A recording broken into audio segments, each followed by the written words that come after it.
I love that topic. What? Right?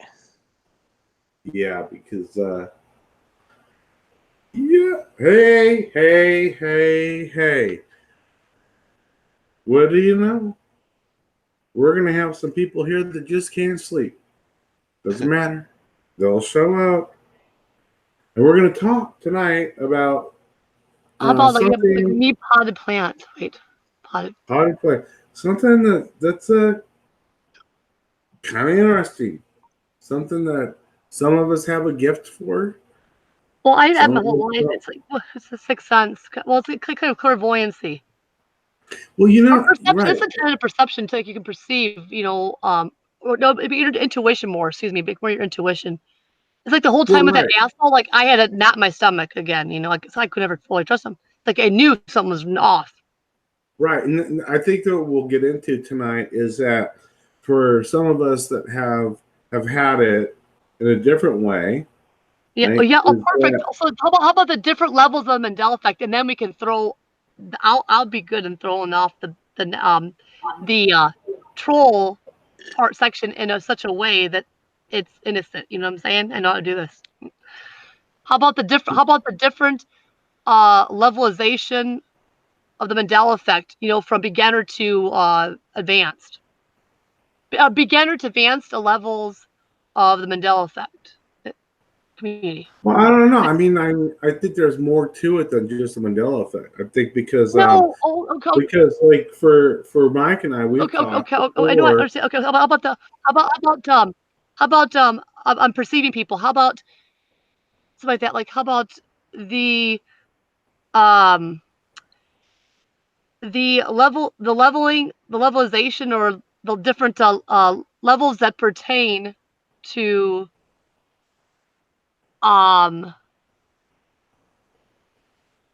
reading. I would say how about how to read people 101 for people that have that ability their whole life, right? So like I know the three of us have been able to be different levels, but maybe your Mandela effect is going to do the drawing, and then you can go from there. Well, I don't know. It's up to your channel. Well, I don't know if the Mandela effect necessarily has a huge part in a way it does if we are segregated because we see things other people don't.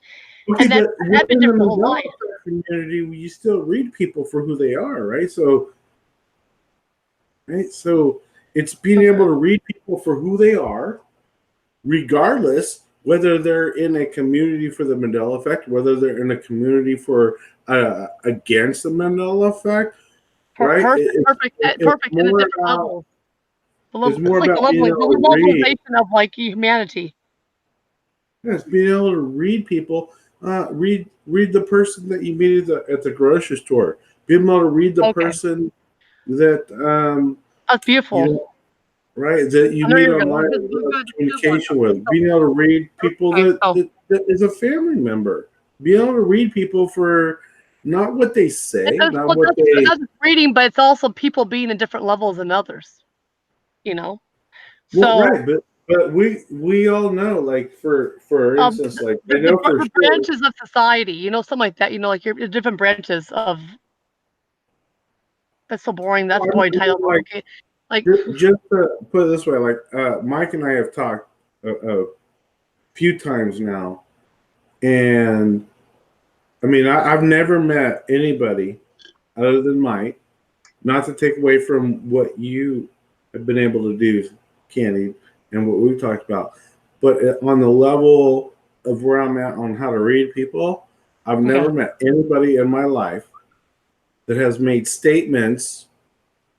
Not off of my statements, right?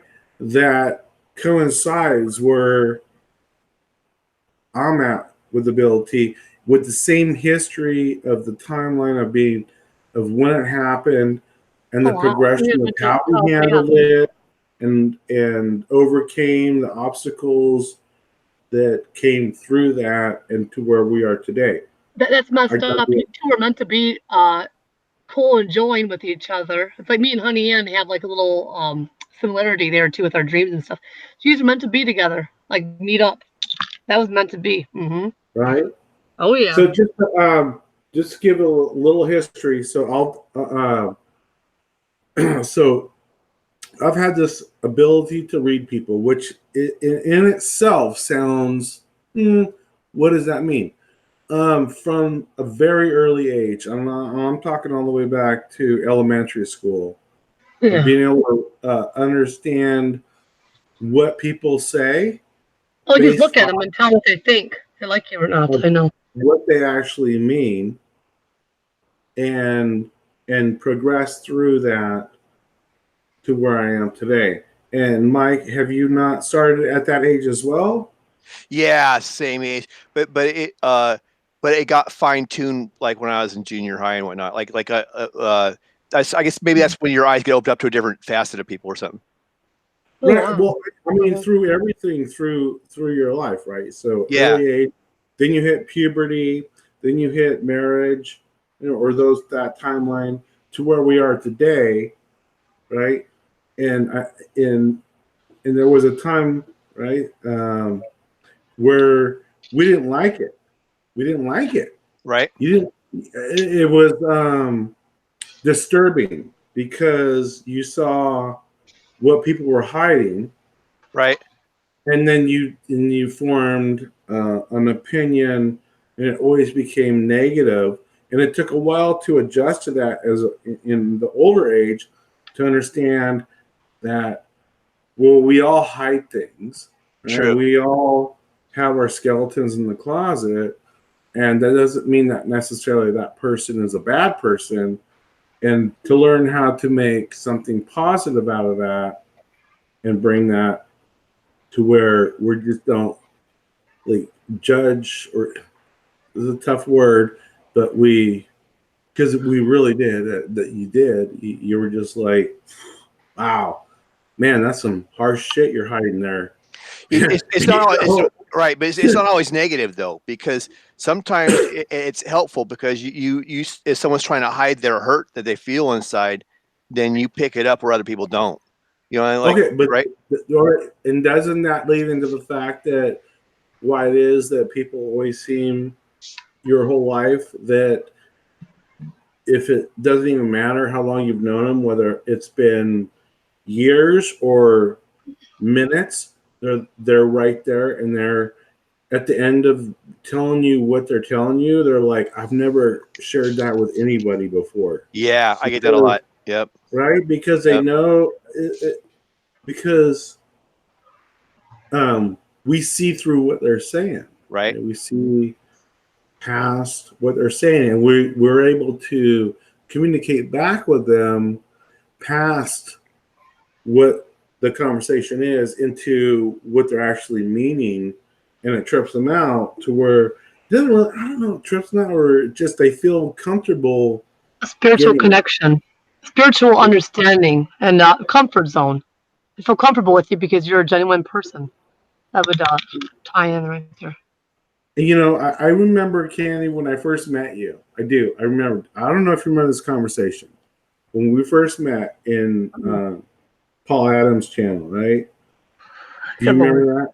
And Yeah. I told you that um, I could tell you, based off just being there every night with everybody in the chat room, I Okay, could kind tell of. you exactly what that person's about and their thoughts Yeah, I remember that and who they really conversation. are, Yeah. right? And that goes a long way. Hey, you know what? I don't care. You can all challenge me if you want. Anybody listening? I don't care. Challenge me. I'll tell. Correct on the. But I always warn people on this.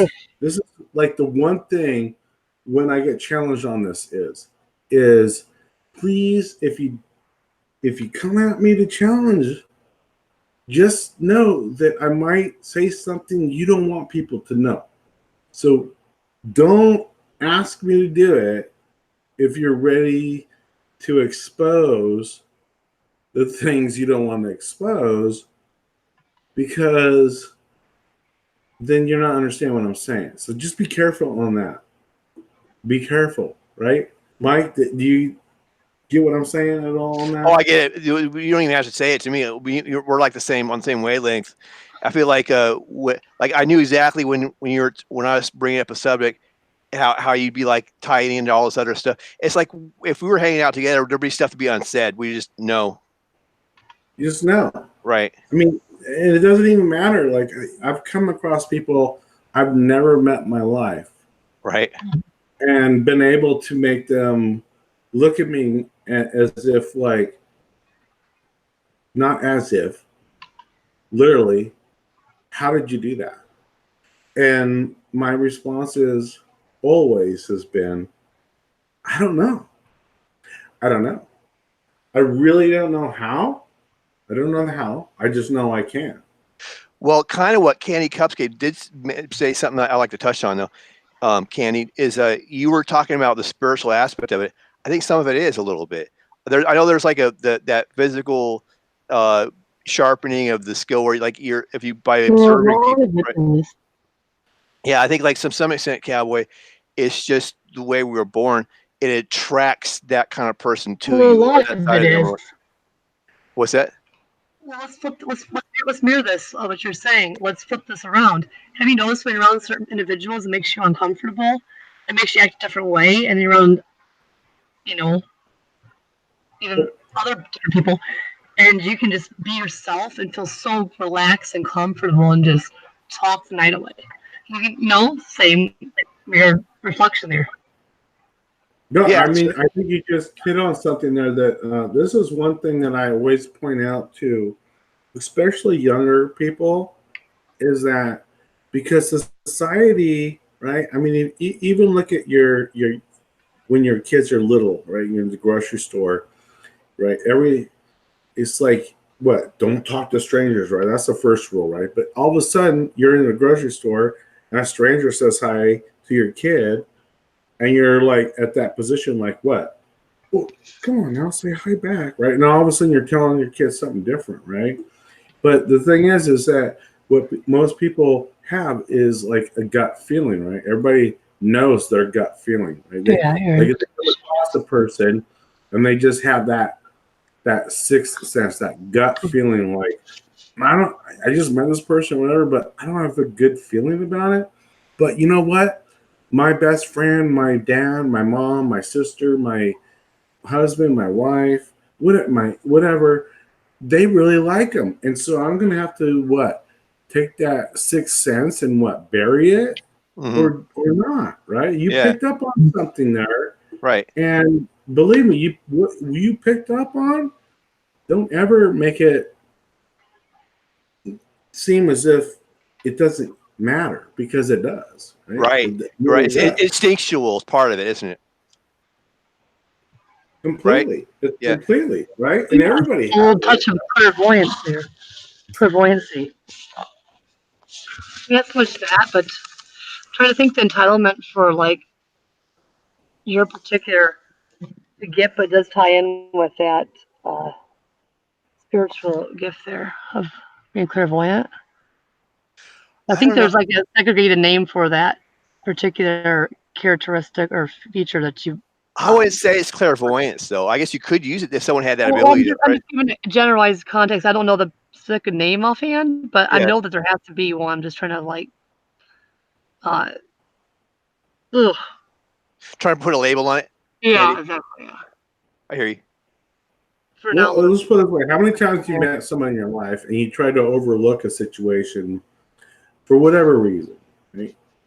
And then at the end of it, you look back and go, like, man, I should have seen that in the beginning. Well, actually, you did. You just chose to ignore it for personal reasons. It's true. Your eyes see what they want to see.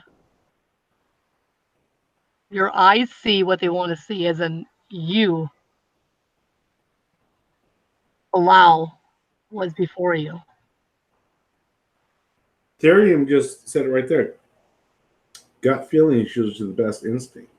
I would say, I would even pull the word usually out of that. It is. Now, the problem with that is sometimes the word usually comes out because sometimes your gut feeling is so bad that you don't want to believe it. Right? And I want to get back to what you said earlier, Mike. Yeah, and sometimes you can use it and see the good in it, right? Yeah, it helps But help right, people.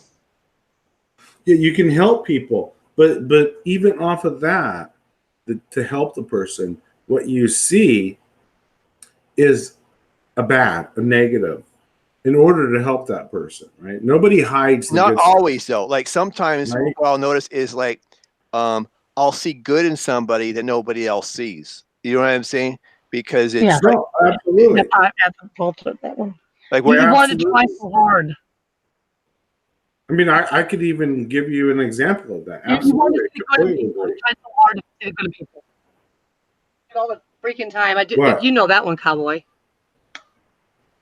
I'm sorry. What was that? That I strive to see the good in people. So like I stick around with the wrong people sometimes because I like see a little good in them, a little Right. little No, spark no, of good in them. absolutely. yeah, me too, Candy. I know That's what a you're fault talking of about. mine. Really? That's So cool I though, guess right? I know that Oh, Mike, you wanted to get into like how to talk about helping the people um, kind of different refine stages, levels of so that they socialization. can take what they see in their gut feeling or see what we see that to help them, right? To Inspire help them. because I don't know. To me, it it is a very powerful situation in your life Hmm. to be able to do that. Mhm. Yeah, You yeah, know, for sure. But we're like spiritually we're like different levels, and same with society and in general, and our you know our advancements or non-advancements. We're in different stages from like beginner to advanced when it comes to our levels, um, our souls, right? how advanced they are or not. And yes, we can inspire people all we want, but we can't have them like snap their fingers and be a different person the next day. Absolutely not. It's impossible.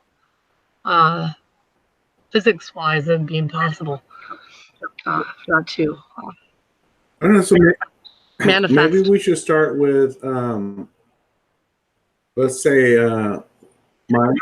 different levels of Mandela. Maybe we should There you start go. with Mike. Why don't you Uh, explain exactly what you how it is that when you meet somebody, how it is what you see okay, and how you see it okay. to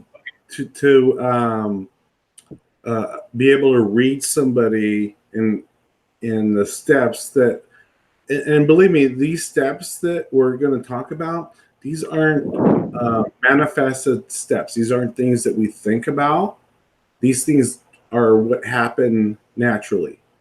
These aren't a processed thought. It just happens. I think that's the key to it, Hmm. because if you try to overanalyze the situation, is when you start missing what you need, what is there. It is a natural process.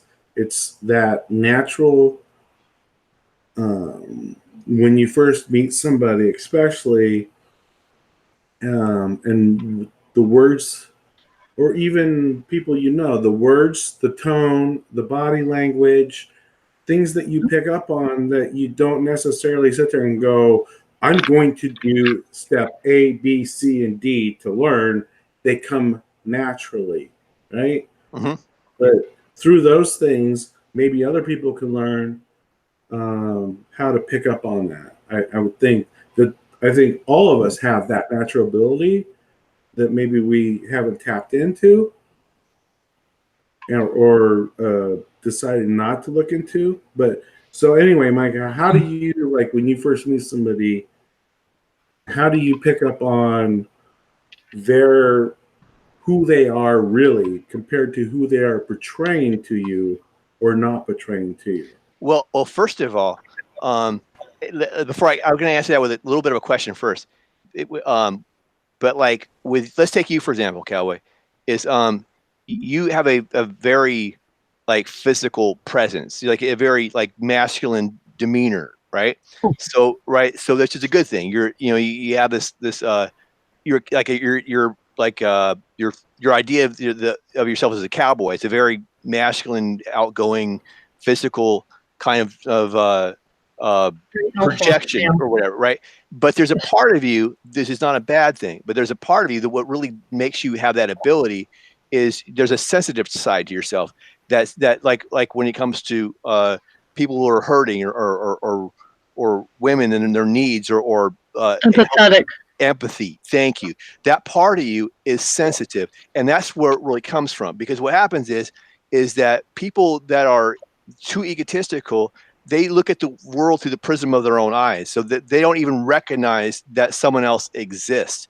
So to even get on the same page where you even start understanding how to do it, you have to see the world through the eyes of the people around you, not through your own eyes. To do that, you have to be sensitive and acknowledge that there's other people in the world other than yourself.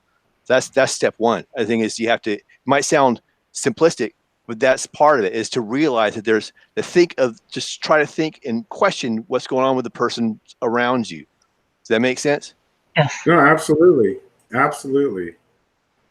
And the thing with that is it comes naturally because the way I look at it is that just as you read me, right? Like yeah, Right. We're similar. It's the same thing, right? right? Like absolutely. Even though you could put off a presence of sternness at sometimes, right? The sternness is nothing more than your strong belief in what you're talking about. But that doesn't mean that don't have the empathy because you can see that. Right. Exactly. Right. Exactly. It's not like because it's just I think some people think like, well, if you have empathy or this, that, and the other thing, I don't know. It's hard to put in words, but it depends on the person, I think. But for you or me, it's similar. So like where empathy is a skill we have or whatever, and you talk about it. It's not like anything you hide. But but I think it's like for some people something that they don't really pursue or something.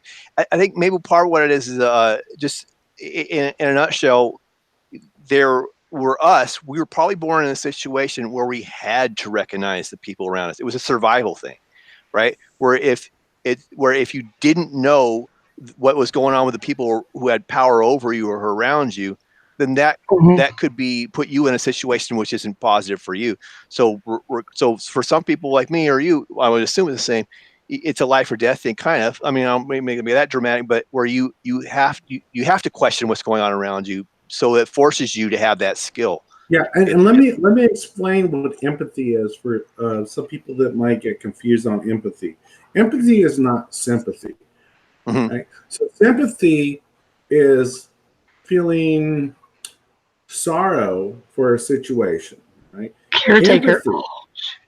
Empathy is a situation where you could put yourself in their shoes and understand what they're going through in order that you're able to communicate with them in a way they can respect the communication back and have a dialogue. It doesn't mean I'm feeling sorry for you necessarily that, and I don't mean that in a negative way where it's like, oh, I'm just sympathizing with you and agreeing with you, but I'm actually going to have a dialogue with you of understanding and bringing something to it to where it becomes more than just a sympathy. Sympathy is, on a scale of 1 to 10, a 1. Empathy is an 11. Empathy means a lot more than sympathy. Yeah, I completely agree. And the other part I'll put about it is like, it's not really something that practically, yeah, you're right. It's something we do for sure because we honed our abilities, so to speak. But to some extent, it's not something that we physically do as much as is allow to happen to us. You know what I say? Because to understand a person around you, it's not like I'm going to hammer that person by telling them something. It's I have to be. Hi everyone. You have to allow that person's psyche or whatever to like a sponge. We have to take it in rather than put. Like if I was like to try to like say I'm going to hammer this person in with a chisel till I chisel away their personality, figure out what they're all about. That's a very active, It's aggressive, and then people are going to retract. Exactly, it's aggressive, and they're going to put up a shield or something. So what we do is you have to do the opposite. You have to draw the person in more. You have to. That's how you interrogate a person. Right, it's more receptive or whatever. When you say cowboy, like you have to be open to what that other person is saying or something. You have to, yeah. That's the thing with empathy is that even though, like, if you look at the situation they're in and they're talking about, to be able to put yourself in their shoes, right? Even though you've never walked in those shoes and never will, to understand what what they're talking about and where they're going with it, even though might never even experience that, but to be able to understand what they're doing. Sympathy is more of like just a oh well, I've never had a dog that died. I never even owned a dog, but I feel sad for you because you lost your dog. No, empathy would be something like, oh, you lost your dog, and I've never had a dog, and I see your sorrow, and I feel your sorrow. Tell me about your dog. What was it that connected you with the dog, right? What was it that made you that connection to where that dog passed and it affected you that way? Because I could say, like, I lost a goldfish, and maybe that goldfish was kind of like the same thing, maybe. And that's where you kind of reach into the empathy part. Like, you might never even experience that, but you can understand what they're going through based off what they're saying they're feeling, right? And that's just like anything. In when we're talking about reading people, you could, I could see what you went through, or I could see it without you even telling me. I could see it. I could feel it. I know. In fact, I will even tell you what it is. That's the crazy part, is that you even know what it is without them telling you. That's, I think, the weirdest part of it all. Part of it's passive, though, isn't it? It's like you're not. It's a very passive skill to have, to like absorb what's going on around you, I guess. Right. And then you're right. Part of it is you have to do that too. Like you have to apply it to your own life experiences and make the connections, I guess. Right. Absolutely. So I want to welcome Tyrion. You're a little bit loud on your mic, brother. Good to be here, mate. What's up, Tyrion? We got Ray on the Plains in the house. What's up, sister? It's been a while. On the plains. Love you, sweetheart. Haven't been in a long time. Hello, everyone. Hey, Rain. I missed everyone for a long time. I know, miss you. Nice to meet you, Rain. Well, I've just been busy and dealing with life and kind of scared about stuff and whatever. I'm going to start making some more videos again soon, and hopefully some live videos. But I missed you all for sure. Hello, everyone. I know. What's up? Hey, Rain. I don't know if you know Kryptonian Prime. But he has just moved to Colorado. So I don't know if you guys can. I've been out of the loop so much, so I. What was that? For some reason, I think we're breaking up a little bit, but no, I don't think I do. Actually, I do remember that name vaguely. It's just that I've been out of the loop for so long, so I've like forgotten a lot of the names and everything. Can you hear me? What's causing that anyway? Bit fuzzy, but got that entirely, Rain. Yeah, I think you were on my channel a few times. Yeah. I mean, I used to have the live broadcast, and I loved it, and I miss doing that, and hopefully I can do that again sometime. But yeah, I think I definitely remember. I don't know if this version of me is gonna have long hair, but I'm like time shifting at the moment. If that means anything to you. Actually, I think it does. I believe I caught myself doing it for like, did I witness like the first time, like with evidence, with somebody there? And yes, Okay, I know so what you're talking about. I won't talk about on live, but yeah, I think I know what you're talking about. Yeah, like an idea. Yeah.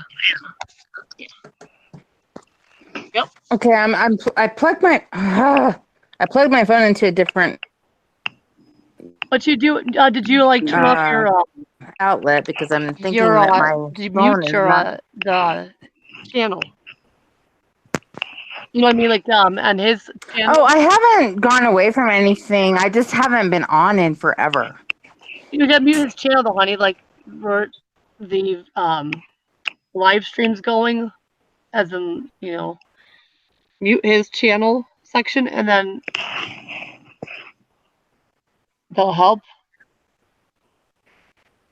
I'm Otherwise, it's really weird.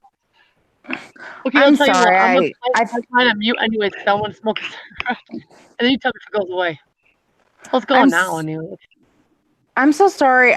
All you guys are cutting out so bad, and I think it's probably my fault, not yours.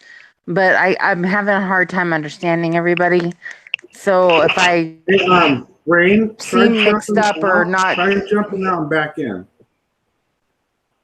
okay, yeah, I'll try that. Okay. That'll be good. All right.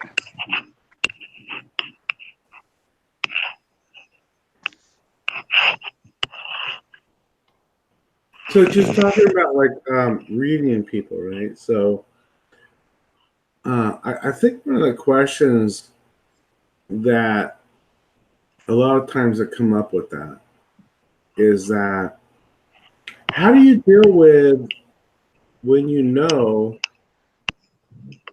what they're speaking, what's coming out of their mouth is not necessarily who they are or the truth. So for me, I'll just say for me, is that a lot of times I won't give that information away. If there's somebody kind of like in my life, right, prominent in my life, or not just somebody I just met, to me that doesn't really count. But for somebody that let's say somebody, we'll get in deep. Mike, maybe you can help me out here. Okay. Somebody that you're actually in a relationship with. Okay. Oh, And okay, so let's get to by being able to read people, Right. that what they're saying Uh-huh. is not necessarily what they mean. Would you give that information away if it's minute? I'm not talking big things. I'm not talking about cheating. I'm not talking about these situations. yeah, general personality. Yeah, nothing that any situation that actually would cause like a breakup, but just something that that they might not aren't wanting people to know, and you see it. I don't give that information away. I don't let them know. I just I really play kind of along with it. Like, okay, but in my mind, I'm like, wow, right. why? Okay, it's kind of like being able to kind of put it in your back pocket, and like maybe at some point understand why they're doing this, but not judging them for on one why thing, they're doing if it. you Cowboy, if you let them know, is then you're gonna get some build confrontation, and they're gonna try to act like I don't know what you're talking about. So you have to deal. And then, so why would you put yourself through that when you already know the answer? Right. Well, you already know the answer, right? But you don't want them. you don't want it. To me, it's like, okay, well, hopefully at some point they'll be ready to actually say it and what they actually mean. And Yeah. I know I know we're kind of getting this tangent where it's hard to understand, and maybe they need to step back to You and me, like, we would be like how shorthand, we know right? that. Yeah. I think that's where we need to go. Is like, how do we know that? Right. How do we know that? Instead of just saying it, because Uh-huh. if anybody's watching doesn't know how, they're just going to be like, well, that's just in your mind. That's Yeah. just whatever. But it's not just in our mind, because it's more than that. It's Right. actually being able to put it this way. If somebody went to you and told you in a tone of voice that the sky is orange, Uh-huh. and you see it's blue, and you know it's blue, and you see it's blue, Yeah. yet they're going to tell you the sky is orange today, Right. right? No, And you know it's not, right? You know it's not, but they say it in a tone that they use in everything. manipulation. But Yeah, you that's right. know, right, that based off of maybe how they're saying it or expressing themselves or the actual words they use as they say it, right? Because that's the thing. It's like that is the biggest thing. It is tone, the words they use, their body language. Oh, right. The words they use. Yeah, that's true too. Right? It is so huge that to me, it's always like it doesn't matter what actually comes out of your mouth in terms of how you're saying it. Expression know- word. You can say Monetization too. the sky is orange, and I really know what you're saying is the sky is blue. 1 second. He's If lazy. that makes any sense. Does that make any sense? Yeah, In definitely. a way. But you're missing out synchronicities there. What do you mean? You know, like synchronicities? Things that happen at the same time. Yeah. Go into detail, Therion. I'm curious what you're gonna say. Like, Rain on the Plains has just come on now. Like, tonight. Okay. Last time I spoke to her was like last year. The weird thing is, it's like I found a newspaper today on the bus from last year. So it's like the synchronicities lining up. Trippy. Yeah. So, Tyrion, are you able to read people? I'm mainly able to read the energy, people put off. Oh, okay. Like you see an aura, something like that. More like a wave hitting me in the face. Well, that's instinctual, I would assume. Maybe like a different way, like spiritually or something, right? Yeah. That's kind of what Candy was saying earlier, right? Well, I guess there's a different ways to do it, I suppose, right? Like maybe like what happens in this world, sort of like the reflection of the other world, Yeah, it's like I've noticed this recently. It's like patterns, like emerging, where it's like synchronicities are adding up where they shouldn't be. You know, it's funny you mentioned it. Talk about synchronicity too. Like this whole last week has been nothing but synchronicity for me. So it's kind of funny you mentioned it. How synchronous it is. Yeah, it's like one for example. Other day, Cowboy was talking to me about barbecues. Right. About an hour after the chat had ended, I got woke up by my mate inviting me to a barbecue. Oh, trippy. You know what's funny about that though? I think like maybe like how we could all tie that in a little bit more. Like at least I could try to anyway. Is like I kind of feel like sometimes we're all sort of on I don't know a better description, but a wavelength or something. Like we're all on a conveyor belt going somewhere as collectively in a sense, right? And that maybe some people, other than this, the physically like looking at someone and seeing like them rubbing their nose and things like that, Cowboy, right? Like they or they held their breath when they spoke, or there's physical things you could tell that someone's being less than honest, but also from what like Therion is saying, if you're like maybe if you're on this sort of more sensitive spiritually to what's going on around you, I guess that's that's a different sort of instinct, I guess, to tell like, well, if this is happening there, then maybe this is connected to this other stuff. So because I'm on this pattern of 4s today or whatever, that tells me that there's a good chance that, you know, this is time to buy a lottery ticket, or this person, or it's time not to buy a lottery ticket. It's time not to trust this person or trust this person, etc. Because it's been synchronous for what's going on today. It's the pattern of today or something. I've fallen onto that spiritual conveyor belt, so to speak. That's the path I'm on today. Yeah, and you know, when I talk about that, I don't mean we often tell lies by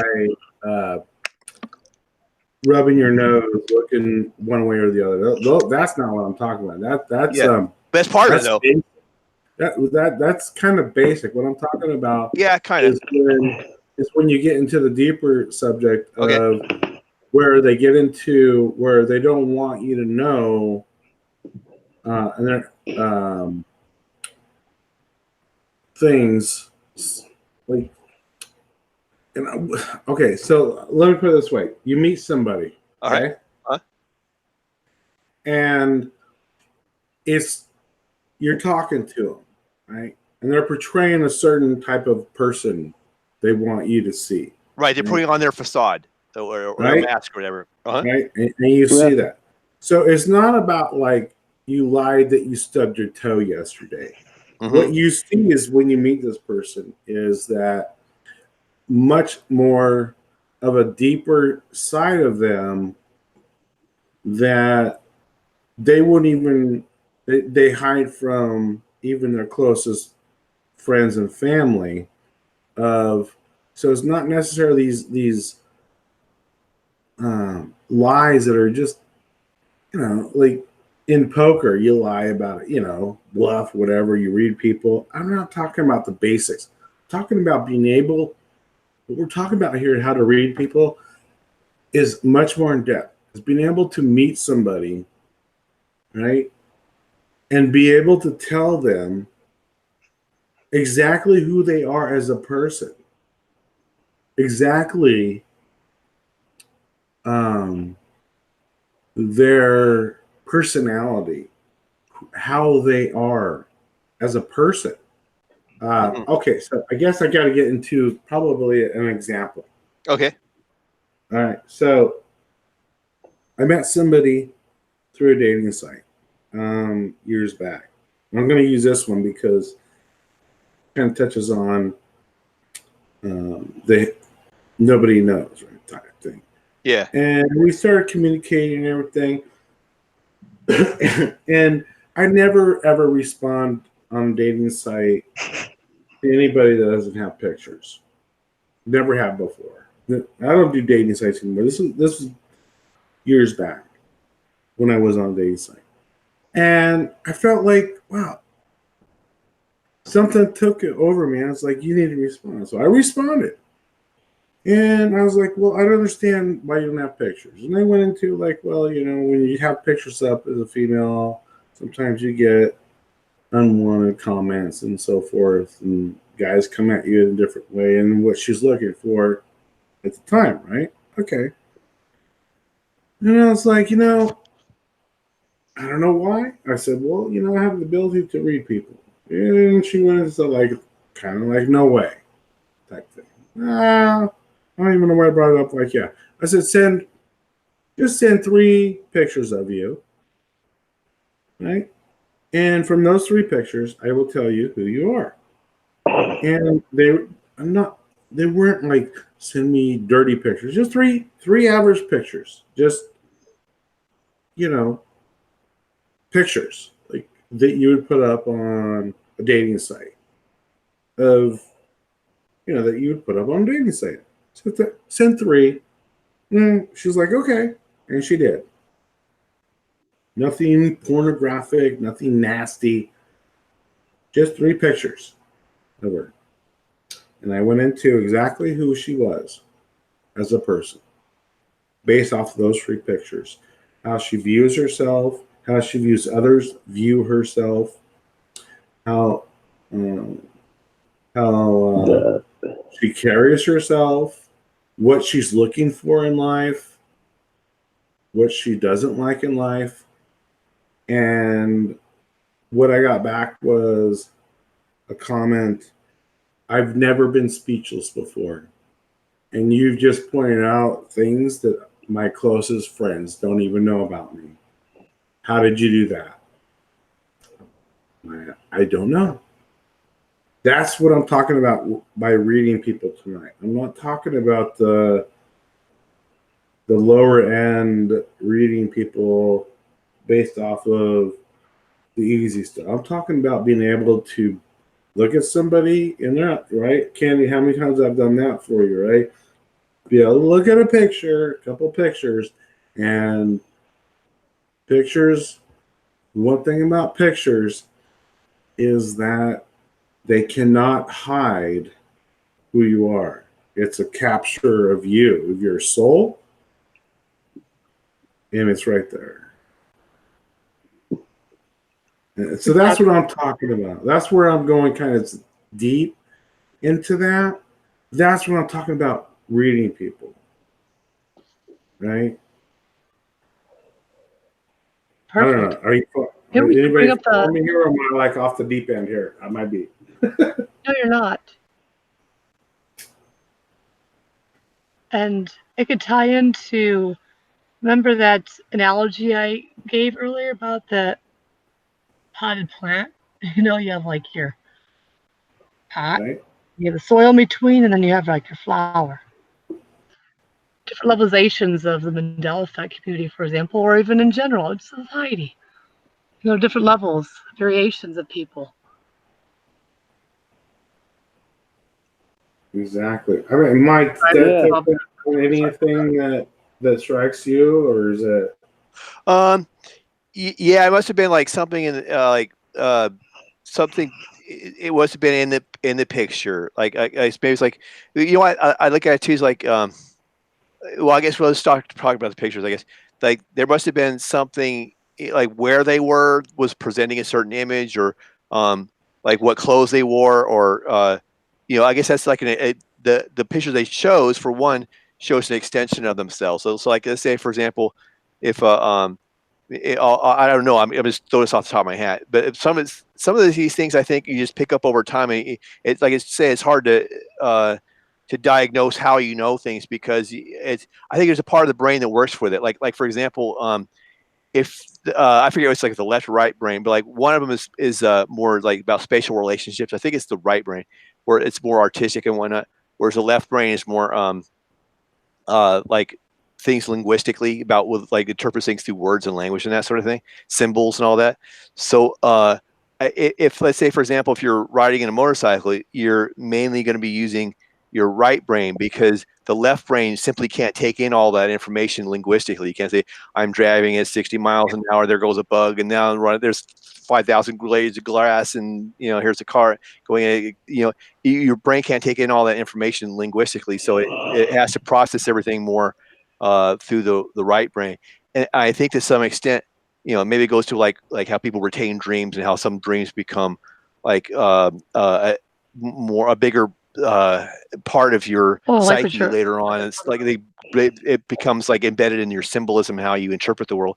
But I think to some extent, though, it's sort of like that where it becomes instinct because after a while you recognize the patterns that people do and why they do them, and after you do all that, I think that these very subtle things start to pop up that you're not even aware that you've noticed it, but that right brain does, and I think that's part of how you're able to do that. That can also tie into like your subconscious to conscious states of beings. I agree. Being, it'd be the same concept there, and you know, that's why you know some of us can perceive reality in a different way than others because we're able to coincide. To me, the power states are subconscious to conscious state mind equal equilibrium. If you can find that, it's usually like when you like waking up or whatever. But anyhow, like we're able to tap into hone into both souls at all times in some aspect or another. You know what I mean? I think you know what I mean. Yeah, you're talking about like connections between both hemispheres, I think, right? Yeah, exactly. Yes, that's what you're talking about. It's just in a Yeah, different I see that. context. Yeah, you're right. I guess that would help analyze better, like what you're looking at. If you could tap into, like you could help the Your right. your spiritual, your dream state. Your psychosis per se. Yeah, Like Mandela Miles said, like reading faces. And, I get reading faces, totally get reading faces, because that's totally part of it. But for me, it's the eyes. It's always the eyes. And Ooh. one of the reasons I am so bad with names my whole life is that when I meet a person for the first time, or anybody, anywhere I go, it's got me in trouble, is that I make complete eye contact. I'm not afraid to do it. I will do it 100 times in a day. I don't care. Complete eye contact. When you look at somebody straight in their eye, it doesn't matter what comes out of their mouth. You hear the truth, and it doesn't matter if they're not speaking the truth. You hear the truth when you look them in their eyes. Their eyes are called what? The windows to the soul, right? For a Yeah, the reason. gateway to the soul. Also, your physiognomy on the eyes too. Just physiognomy. What's like that? the different physiognomy. What is that? It pertains to all parts of the body. Like, if somebody's nose is small or big, it can Oh, give I an hear you. example of their. Yeah, you know what I'm talking about. Oh, okay. I thought Yeah, you, like I thought you said somebody has real close origami at little first. beady eyes. I was Like, like oof. origami. Like think about this. Like little beady eyes, for example, that are real close set. Uh-huh. I met those people before, and then it's just like I got a bad feeling off the, just because you couldn't. Oh, just like little examples there. It can, and then give them like a little bit of a typology to their characteristics. And it's like an ancient art, studying people, the body, physically. Yeah, you know But what? it does actually it's more theorized, but I do believe it. I've actually witnessed, seen that does exist. So Medella Miles says, read Cowboy's pick. Go for it. Tell me who I am. Tell me who I am. Who am I? Really? Through my picture. That's good. Read me. Who am I? Who am I really? Good one. My dearest beloved friend. This little sucker right here, like, did Well, wonder. who am I really? What am I hiding? What do I don't want you to know? What am I hiding? I'm pretty open on who I am. I've been very much open in a lot of things, but yeah, I got skeletons in the closet. What am I hiding? Through that picture. Your dark side. You're hiding the body. That's behind you in the closet, like duct taped. I'm just kidding. You're standing on the body, like, come on, hurry up with the carpet. Let's roll those carters up and get him in the back of the trunk. Yo, Vinny. You hide your true core, like you keep it secret. And I know you're like a Scorpio and all, but yeah, it's just like where you're just afraid. I won't say afraid, but you don't want that. Right, you're right. I hide what I don't like to open up certain things to people that I don't feel will understand it and judge me on it. So for those things, I will not. You're all like, come on, hurry up, cut up the body. I can't smile forever. Hurry up. Come on, let's get this thing in the back of the trunk, Vinny.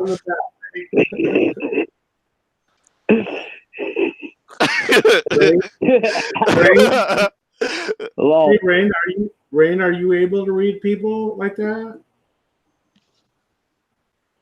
Are you there, girl? I think I thought she came back. Where'd she leave again? I'll just come back.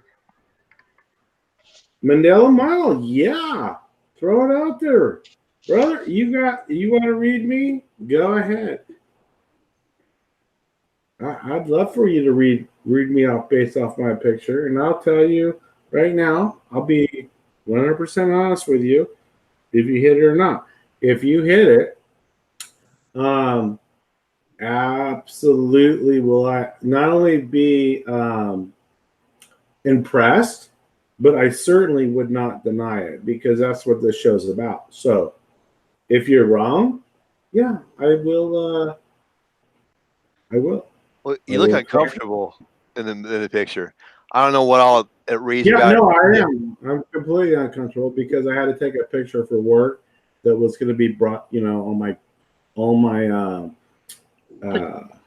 business cards and everything. And to me personally, yeah, I'm not photogenic at all. I look worse in a picture than in person, and it's always been like in the back of my mind, like, oh my god, I gotta take a picture. Gosh darn it, Oh, I can tell this. I can tell, Cowboy. In your picture, you look like you're trying to project an image of like happiness or whatever, but it's not what you're feeling on the inside, right? Well, yeah, that can, yeah, exactly. Yeah. And you have this. I can tell this too. When we look at the picture, you have this thought in your mind when you're taking the picture of like, I'm going to do this. I know someone's going to attack me for it or whatever. You know what I'm saying? But I want to give them as little reason as they can to inflict damage on me for whatever. So you look guarded, I guess, is what I'm saying. I'm very guarded. I'd say more false projection. False projection, yeah, maybe. Projection. Projecting like the body parts, right? Yeah, projecting like a happy image. Yeah, totally. Yeah. At the time. Right. But like stiff, but like the eyes are like you're looking at an enemy or something. Like you're like, you know what? I don't want to give any room for someone to attack me or something. Like a show, like acting. Yeah, but it's not different than a lot of other people. Like putting on a happy face for the crowd. Yeah, right. And, the reason why I put that up there was because I don't want to hide who I am, what I look like. Like you can, that's I take bad pictures, and you know what? There's a picture of me. That's look for it at how you want. That's me in a picture. At the best I can do. I hate my picture taken, and you can see that. But I didn't want to hide behind my sunglasses anymore, or a picture that was like 5 years ago. That's me today. That's who I am. Don't do it. I'll tell you what. When I go on dating sites, which I don't anymore, but when I did, I would always bypass the ones that had sunglasses on. I see their eyes. If they couldn't show a picture of their eyes, I was out. But the other thing too is I know pictures give away a lot of information, and I hate it. That's why I always wear my sunglasses. You don't need to look at my eyes. You don't need to read me. You don't need to know my deep secrets. Well, here's the thing, though. If you want people to tell you their deep secrets, they want. I know, right? You want them to show exactly you them true selves. Well, it should, But cowboy skeletons are in the back of the limo, though, right? That was right before you drove to the desert in Nevada and buried the body. I'd say pickup truck. They'll never catch these guys out here. Right? You got like Jimmy Hoffa in the back. Shut up. Stop wiggling. I'm trying to take a picture here. Right? He's all squirming. Oh, it's so funny, man. Trying to take my YouTube picture. Can you shut up for a minute? And I hope you all know he's joking. He's having some don't think that not to read people that what he's reading is what he's saying. He's just Ixnay on talking tay, they're on to us. I know nothing. It's hamster. I see nothing. I see nothing. I know nothing. Damn right, you guys know nothing. You see nothing happen to you. I don't know why I have what was that? O.J. Simpson with the shovel in the bag. I don't know. I want to know what you're talking about. Yeah, but if the glove fits, you must have quit. Right? I Hey, love it. so Cowboy, how can you tell somebody else? How do you help somebody else to read people? Like what do they do? Okay, so here's the thing: is that first of all, when you go and you meet somebody for the first time, it's a very simple step. Okay, because when you first meet somebody and you introduce yourself to them, you hi, I'm Darren, and they're like, hi, I'm Mike, right? That right there, that little short window of time, is the most truth you'll ever get out of anybody. It's innocent, it's truth, and you could tell from that right away. That's why I don't remember names, because I'm looking as I meet them and listening, and not on purpose. It happens naturally. That is going to tell you everything from that point on, that when they talk, what they mean, what they're hiding, what they're not. That's a simple form. Now, the deeper form is actually when they actually make a few comments. Doesn't have to be a lot. It could be about anything and everything. But based off their comments, based off of, I use pictures a lot, right? Because that says a lot. Based off their body posture, based off of their tone. Tone is like probably one of the biggest ones. Based off of what words they use. Give us examples, though. Give an example. Like, what's a try to make a tone? Well, what do you mean by tone? Like, what's a lying tone sound like? So it's not necessarily a lying tone. See, that's the thing. It's like what people get wrapped up is, are they lying or not? Well, Yeah. lying is different than hiding. True. It could be something like they don't want to reveal how they're feeling or something. Yeah. So okay, I'll give you an example. I know I've probably shared this before. So I'm out at a bar. Okay. We're out all night at a bar. Okay. And we're leaving. And we're going to the parking lot. And this guy comes up to me. And he gets in my face. Okay. And he starts saying, you MFer, you took my lighter, right? He's getting in my face. He's getting hostile. Well, Okay. I know I haven't seen this guy all night before, because it was at a place where there's like three or four bars. I've never seen this guy all night. Okay. And I look at my friend. I'm like, yeah, I was a bit on the mood. I just let the bar just close. I was like, this guy's ready like to fight me over, like, he's looking for something. You know, I'm only 5'7". I'm always get attacked by people in that mood. I look at my friend. I'm like, you want to watch me make this guy cry? Like, I whispered to him, right? Like, and he starts laughing. He goes, do it. Okay. So this guy, he's coming at me.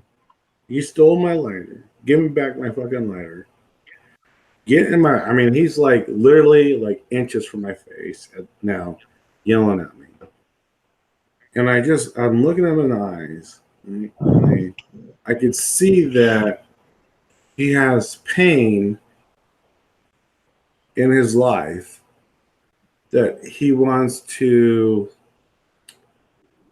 use violence to try to justify getting the pain out. Right? So I grab him on the shoulder, right? And I look him right in the eye in a very calm voice. And I go, brother, you know I didn't take your lighter. You know we haven't met all night. Wait a minute. Was that before or after you killed him and stuffed him in the back of the trunk? Oh, this is before. Okay. I buried the body in the woods. Yeah, exactly. And then you stole his lighter. Just to say, yeah, bitch, I stole your lighter. What are you gonna do about it? Then you burn his ass with it, all thug style, right? Fuck yeah, I took your lighter. Ugh, I'm burning you now, bitch. I look at him straight in a very calm voice, and I go, you know it's not about the lighter. I go, tell me, did you just lose your job? Did you just lose your girlfriend? What is troubling you tonight? And he just looked at me and I could see it in his eyes, his change. And he goes, and he just broke down, dude. Just like that. He just completely broke down. I didn't get hostile. I didn't yell at him. I just touched him on the shoulder and said, dude, I'm right here. I can see the pain in your eyes, man. What is it? And he goes, and it was both. He goes, I just got what is that? Discharged from the military, and my girlfriend just left me. I said, yeah, you know, these things are tough in life, man, and they're hard to deal with. And you need to dig deep inside yourself and pull yourself out of that, because violence is not the way to get. That's not going to make that pain go away. And then as I'm telling him this, two of his friends come up and they just like jerked him away from him, because we're very close, like face to face. And they, whatever his name was, they called him by his name, and they're like, don't be starting no fights tonight. Hey. And they look at him and he's crying. He's literally crying. Oh. And he doesn't say anything, and he starts walking away. And I have a lighter in my pocket because I smoke. And as he's walking away, I grab him. I'm like, hey, brother. He's like, I'm like, here. I pulled out my lighter and I gave it to him. Dude was speechless. Absolutely speechless. So that's what I'm talking about when you read people beyond, like you when you see them, you see not what they're saying, but what they're feeling, or what they don't want people to know, right? What's ironic is I actually made a bartender lady cry earlier that night. I was on fire that night. I don't know what, I was in a zone that night. Sometimes I get in these zones. So you're like the Sandman, only like you make people cry, right? I was on fire. So just to back up, I'm in the bar. They all want to go to this bar. I didn't want to go. Right. I'm in.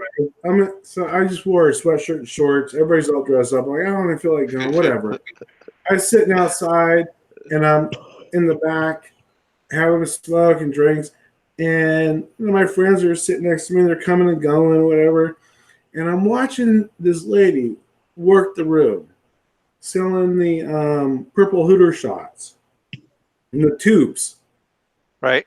And I can see that she's got what it takes. I could see her personality, but I can also see that feels that she, I could see the insecurity in her. Right. So you killed her and put her in the trunk with the other guy? Right. This is, no, I actually did a lot more to her before that. But yeah, so I'm like, okay. So I'm watching her work the room, and she comes around and she asks me I want to put her Hooter. I'm like, look, I'm sorry. I've been watching you work the room, and I got to be honest with you. What are you doing selling purple hooter shots in a bar? You got much more talent than sitting doing this crap. And she's like, wow. She's like, I've been told that before. I'm like, no, I could see it. I'm like, and not only that, you're not actually selling what actually you can sell. There's something preventing you, like, from actually selling more.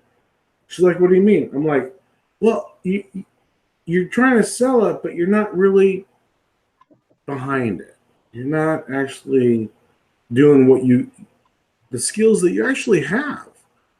And so what I want you to do is the next person that you sell, that you ask to buy one, I want you to sell 2 of them to that one person. She's like, are you serious? I'm like, oh yeah. Now, you're not going to be satisfied with a no on one, nor one. You're going to sell 2 of them to the next person that comes over here. She's like, I think I can do that. I'm like, I know you can. So, of course, the next person comes up. Lo and behold, damn right. She sold 2 of them. Let me tell you something. She actually sat down next to me at the couch and didn't go back and sell anymore. And we talked for quite a while and talked through what she wanted out of life, where she's at, and where she needed to be. And she literally cried because that I was touching on points that she knew that she wasn't ready to grasp to make that step and didn't know why. I'm telling you, dude, this is my life. This is what I do. I don't know how to explain it. It's what I do. And I don't even know how. Right? Speechless. Hey, Sherry, yes. Welcome. Just crazy cowboy here. Full story, Kelly. Wow. So that both situations though. With the girl that serving the drinks though, it wasn't about her lying. It was about just reading her, so you were able to assist her. That's like a positive. Yeah. It was going back to what the positive thing. Like, right. There was nothing negative there. It was just like, you've got where you are at. You have so much more potential. What do you? And let me tell you, we kept in contact. We did. Mm-hmm. We exchanged numbers. Yeah. She was much younger than me. It wasn't about dating her or hooking up with her or anything. Right. But she would be like, oh my gosh, so I just applied for this job and I got this interview and I'm going, like I was like it put in motion to where she needed to go, like, and get out of that. Like it was beneath where, she didn't have that self-confidence and she needed that in a way to understand, like, she does have it. I see it. Look, I don't even know you. I'm watching you work the room. What the hell are you doing? Yeah. And let me show you what I'm talking about. You're going to sell 2 to the next person. And she did it, and it just blew her mind. Like, wow. Like, serious. Right? Right. And it gave her that confidence to, like, you know what? I need to grasp that. I need to move on from this. I need, to get into that field where it's a career, that I've been wanting to do. Right? I mean, seriously, dude, she never left my side, sat right there with the whole thing of the tubes of alcohol, right? And literally, I mean, she got the tears. She literally cried at that. Was it like the booze? Cereal, what did you say?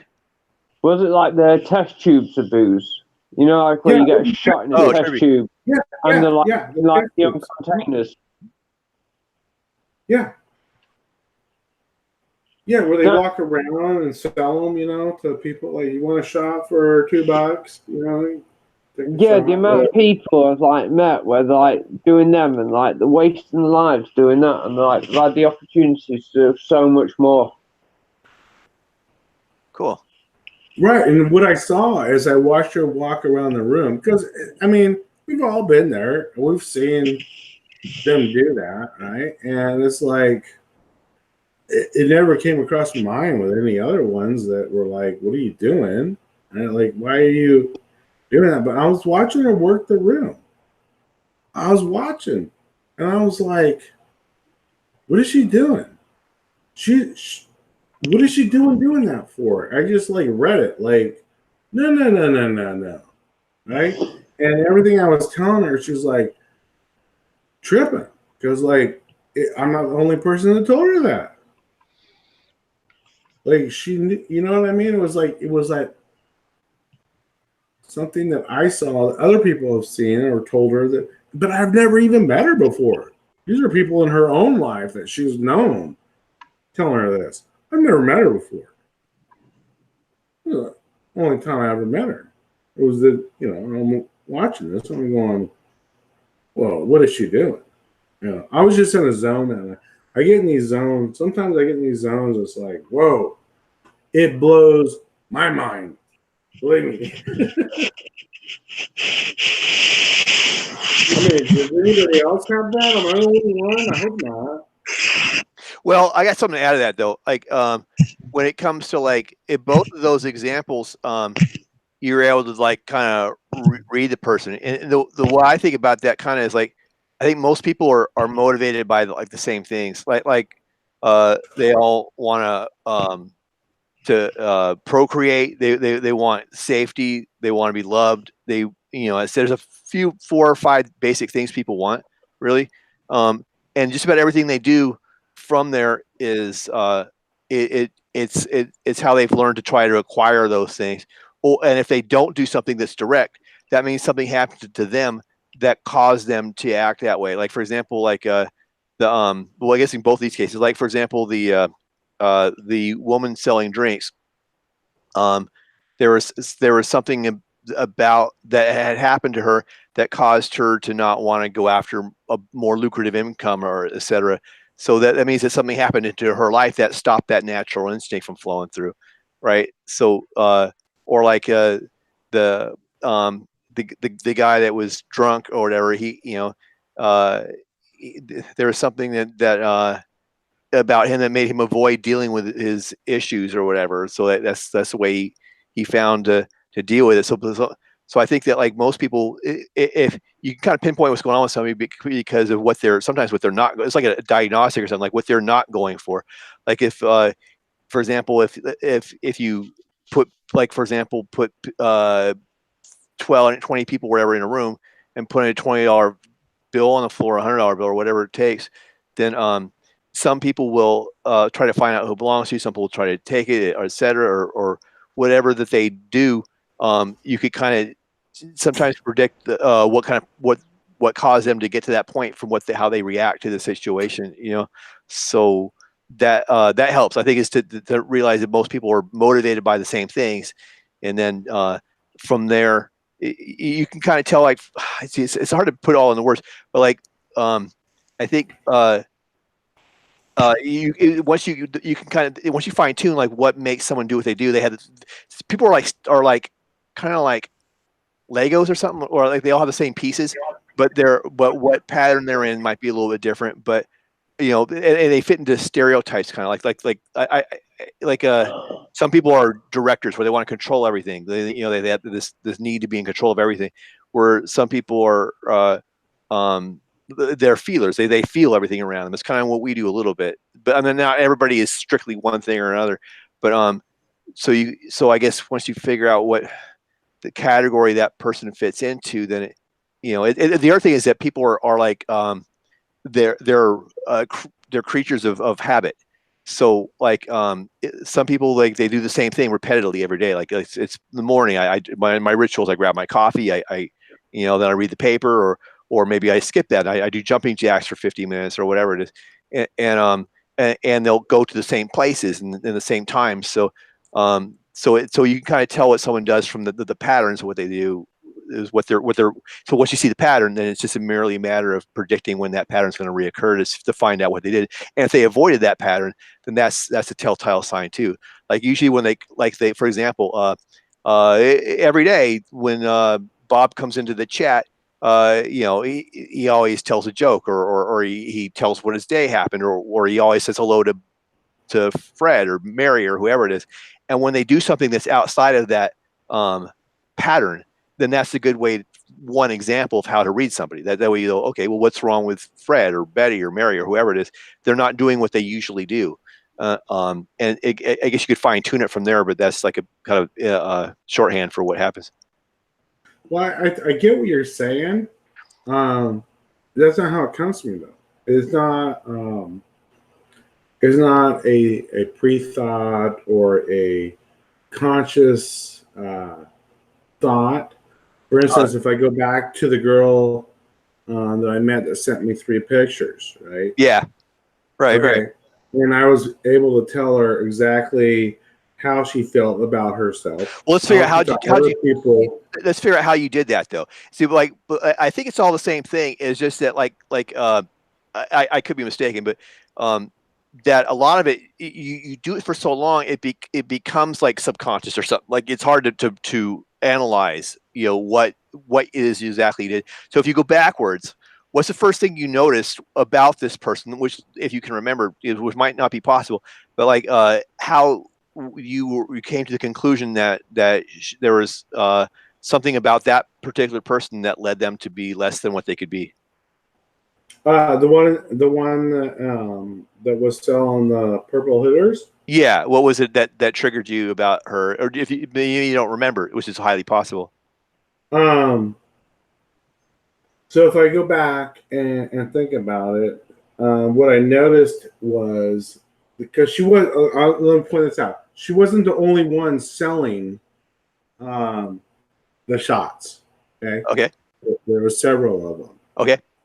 But what stood out for me was the way she was able to bring a conversation amongst the people, right? Like it wasn't all about selling the shot. It wasn't about that. That was secondary for her. Okay. It was about. So stop there. So stop right there. So when sorry, forgive me if I'm being arrogant or something. But like, so when that happened, I'm just trying to understand, Kelly. So when you were like, I noticed that's one of the things you notice. You notice, hey, this person is they're not doing their normal patterns, like what I was saying. But you did it like instinctively, like you're like, because like a normal person, their instinct would be, I want to sell the shot. There's something that I need. I want to get this from you. So that is what I was saying, though. They weren't flowing that natural pattern of what people want something, they go for it, right? So that was outside of the pattern of what most people would go for, those basic needs. I have needs. I want my needs met. She didn't do that. So that stood out to you. That's what happens to me too. So what happened? I'm trying to help, but like analyze, like using left brain, what happened. So what happened was you notice that you say, hey, this is outside the pattern. What an unusual person would do. What that intrigues me. That opens my mind to something. That what's going on with this? What is this?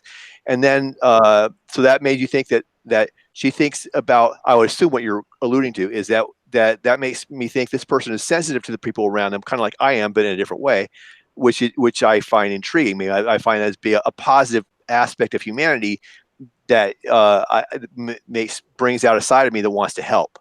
Right. Right. I saw, I guess, going back and thinking about it again, is I saw a lot of me in her. Right. Okay. Then what happened? Well, then what did you notice? What happened after that? So as I'm noticing that, I also noticed that as we got engaged in the conversation, that how she grasped onto what I was saying because it portrayed to her of who she is, right? And that was something that she has heard before, but just never had anybody explain it to her in a way, I guess, that made her realize that it was actually true. What was actually true? That she's beneath where she is. Like she has more potential. Gotcha. And what was it about her that you saw potential? What clue did she give that made you think she had potential? Like what was it? What I saw was that she was more about being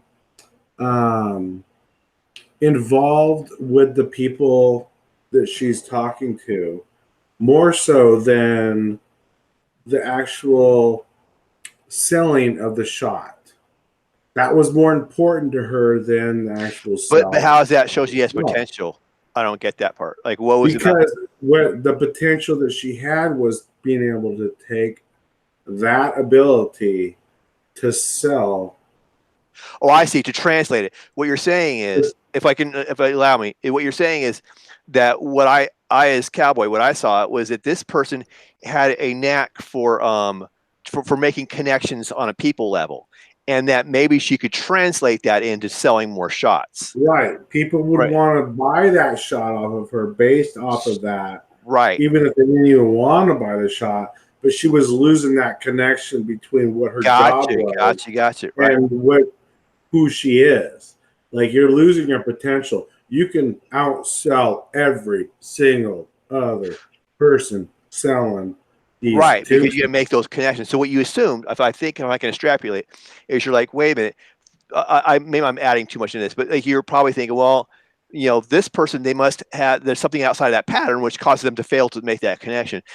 Ergo, what's probably going on with this person is they have some kind of negative self-view, which tells them that they're not able to make that connection into selling their wares or whatever. Is that accurate? Right. And that's the thing is that you're using your personality, right? Mm-hmm. And you're not connecting it to what your job is. Right. And if you connect your personality to your job, you'll be not only this great person, but you'll be successful in your job. But you need to connect the two. Right. In order to do that. Therefore, the next person use that technique that you already have and actually sell 2 shots to the next person. Because I could tell you this, as I watched her work the room, compared to the other women that were selling them, she sold the least amount of shots compared to everybody else. But I knew that she had the capability to actually outsell everybody. Mm-hmm. And that's kind of where I was going at with her. Like, you realize that you could do this. This is not, like, you need to put the two together. You need to understand what you're doing. All right, stop. Now I want to ask you another question. Now let's go back to the drunk guy, right? Would you mind if I ask you questions about that? No, go right ahead. Awesome. So when you went back and talked to the drunk guy, you said that you saw something in his eyes that told me he was feeling pain or something.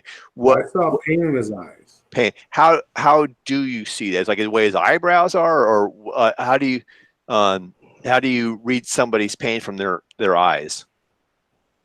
See, that's the thing is that it's hard to explain. It's in their eyes. It's not their eyebrows. It's not their facial expressions, although that does give away some. Okay. It was in his eyes. So that's the thing is like it's hard to explain is that I see it. I see these things in their eyes. Their eyes show more than you can hide things with facial expressions. You can hide things with body language. You can hide things with your words, your tone, and yet all those things can give things away. Mm-hmm. Cannot hide your eyes. Cannot hide when you look somebody straight in their eyes. Right? What I see is I see inside their soul. I don't even know other words to explain it. Yeah, I'm just trying to figure it out. Like try to see if there might be not words for that. That's for sure. There's no words. I see inside their soul. I see it. I don't even know how to explain it, and it's always been that way. And that's kind of where when I talk about doing reading people, and I'm sure Mike, you have the same ability. It's beyond the normal mechanics. It's beyond that. It's beyond that to where you see it. You see it. You feel it. You see it. One thing I would add to that though is before you got to the point where you're looking in his eyes, right? That one of the things you mentioned is like, what? I didn't take this guy's lighter. What's up with this guy? So I don't know if this is the way you thought of it or not, but I'm just trying to like analyze it and verbalize it in ways that where someone who doesn't have that ability to the same extent, might get like a stepping stone to figure out how to do it. Which is, it is what it is, but like, some things are teachable, some things aren't. But like, I wonder if maybe subconsciously before he came up and he started, hey, my lighter, like maybe what was going on was that subconsciously you may have thought this is outside the pattern. What would motivate somebody to come and try to attack me that I haven't seen all night? So perhaps it's not about the lighter, it's about something else. It's about some emotional issue this guy obviously has. So it's just a matter of trying to figure out what to play on that. Well, in a normal situation, I mean, I've been through this so many times.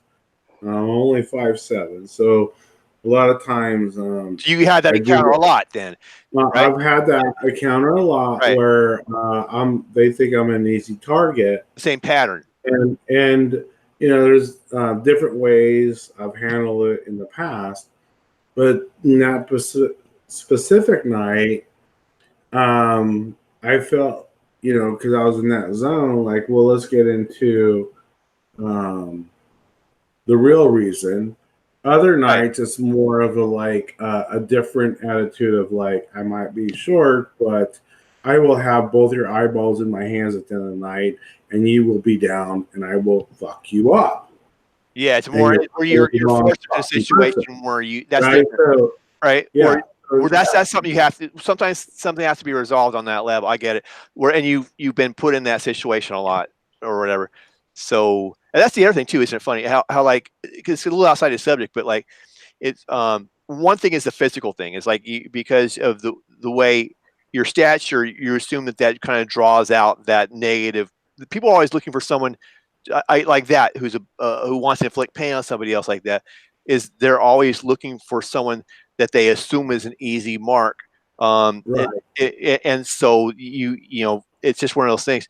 But like I wonder if like everybody in life has a little bit of that. We're not like what you're. I was going to actually just touch on that based off of like the other scenario on that is when I do those things, right? When I actually am in a situation where I'm getting targeted, right? Uh-huh. I'm a man of very few words.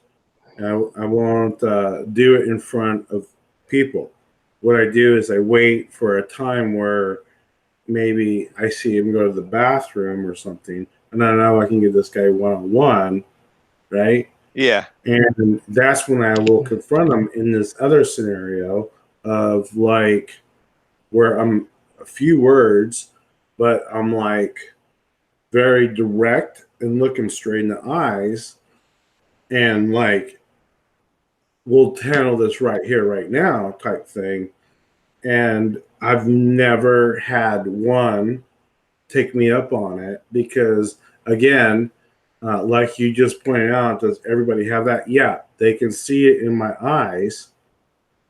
No, I mean, what I mean is, I'm not fucking around, right? What I'm talking about is like, it seems to me like everybody has these recurring events that happen. Like, for example, the hot chick that gets hit on or whatever it is, and like so they elicit a certain response from the people around them based upon what they look like or what they've been through, or whatever. So it's almost like a like a spiritual fate. I think people have people have limitations of what they can project, what they can be based upon what the circumstances of their birth and whatnot. So I guess what I'm saying is that people may be able to relate to having, for example, the kind of person that ends up with the same mate every time. They keep attracting the same kind of person or whatever.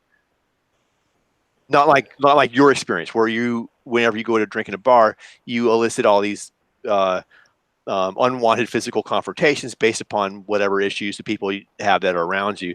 That's different than, say, for example, the person that constantly has people trying to loan money, see what they can take advantage of the person. Like, how can I get a buck out of you, or can I need a ride in your car, or whatever. I just think that to me, it seems like most people have something they can relate to like that, where they run into the same patterns over and over and over again.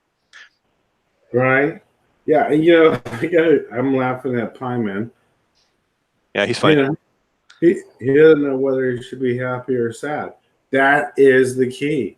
This is something that like Mike and I have talked about in the past, was that sometimes, it took us a while to get to where we are, because in the past, it sucked.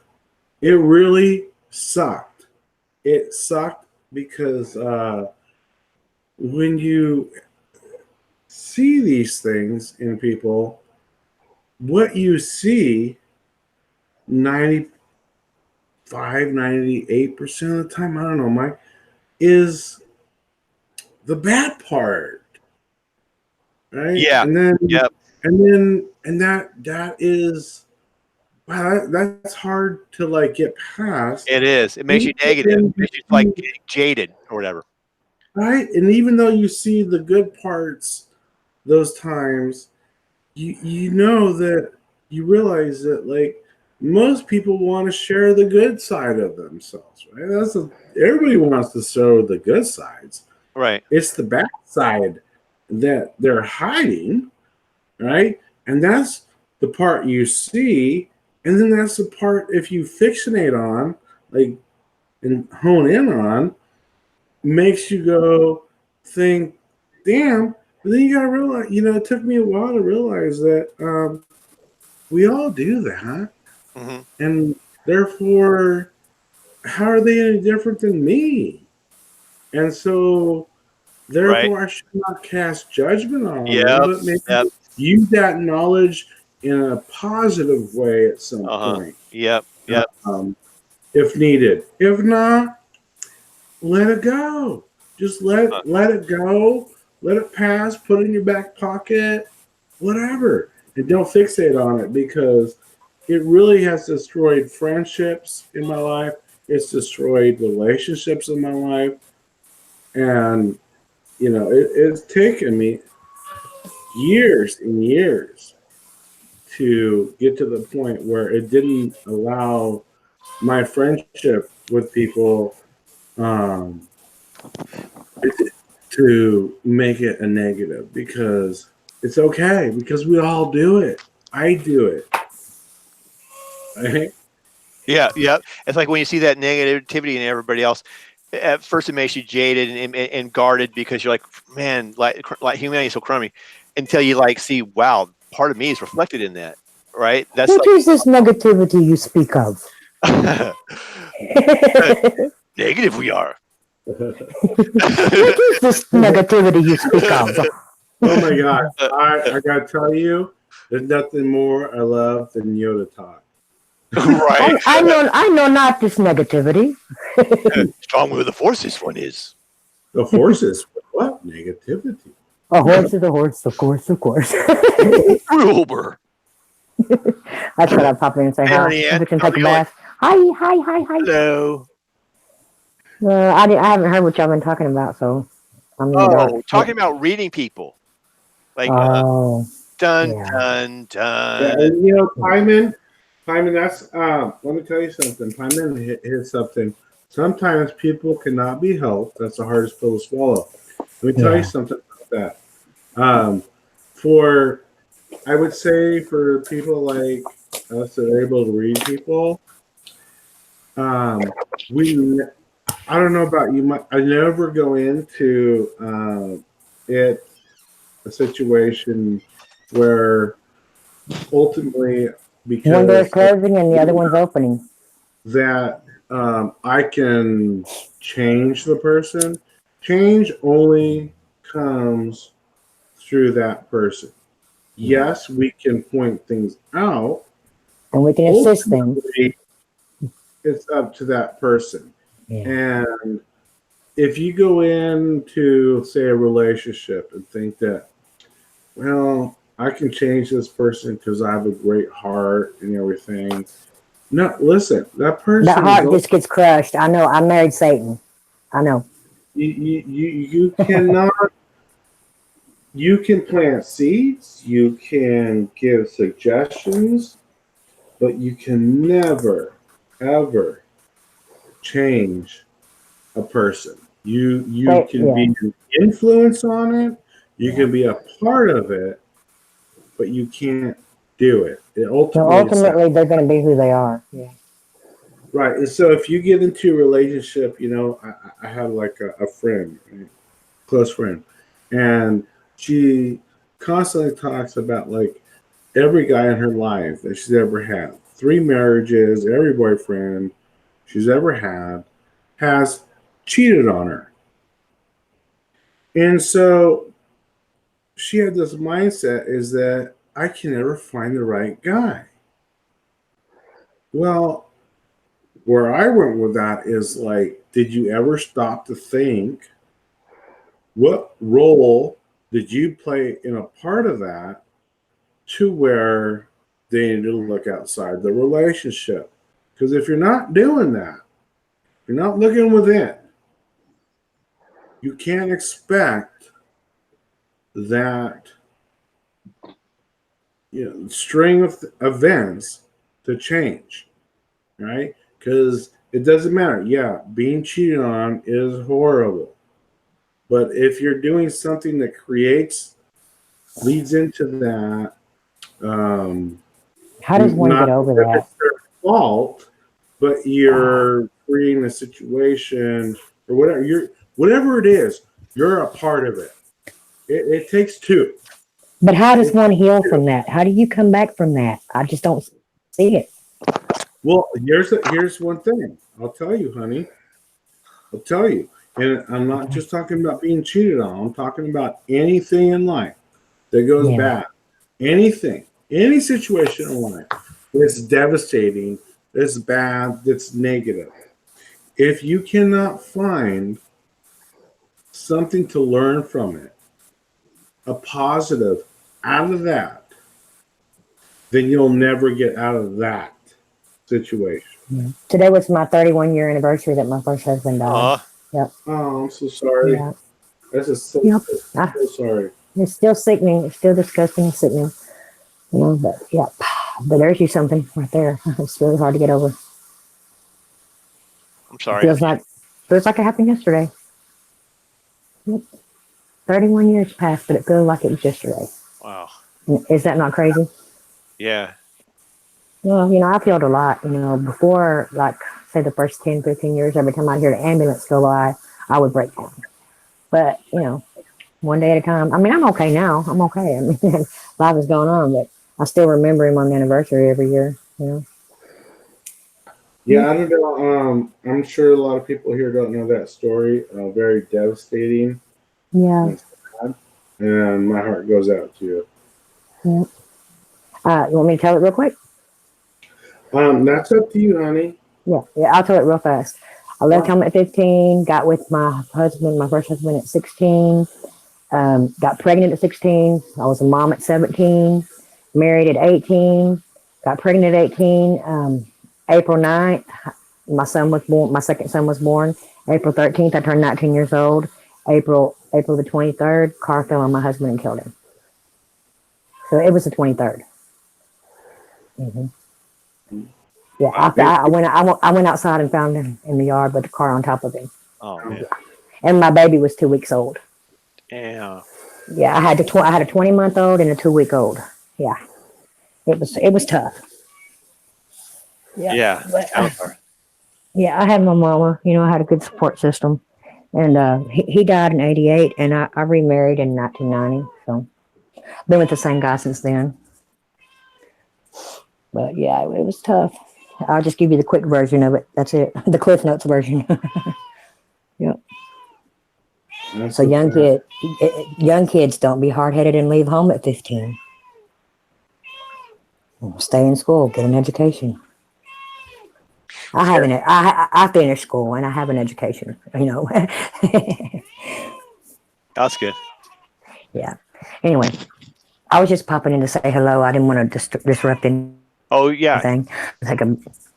I'm fixing to take a bath, so I will get back with you guys tomorrow. All right. Hey, you're gonna be live with me tomorrow, right? We're gonna do the Book of Enoch thing, right?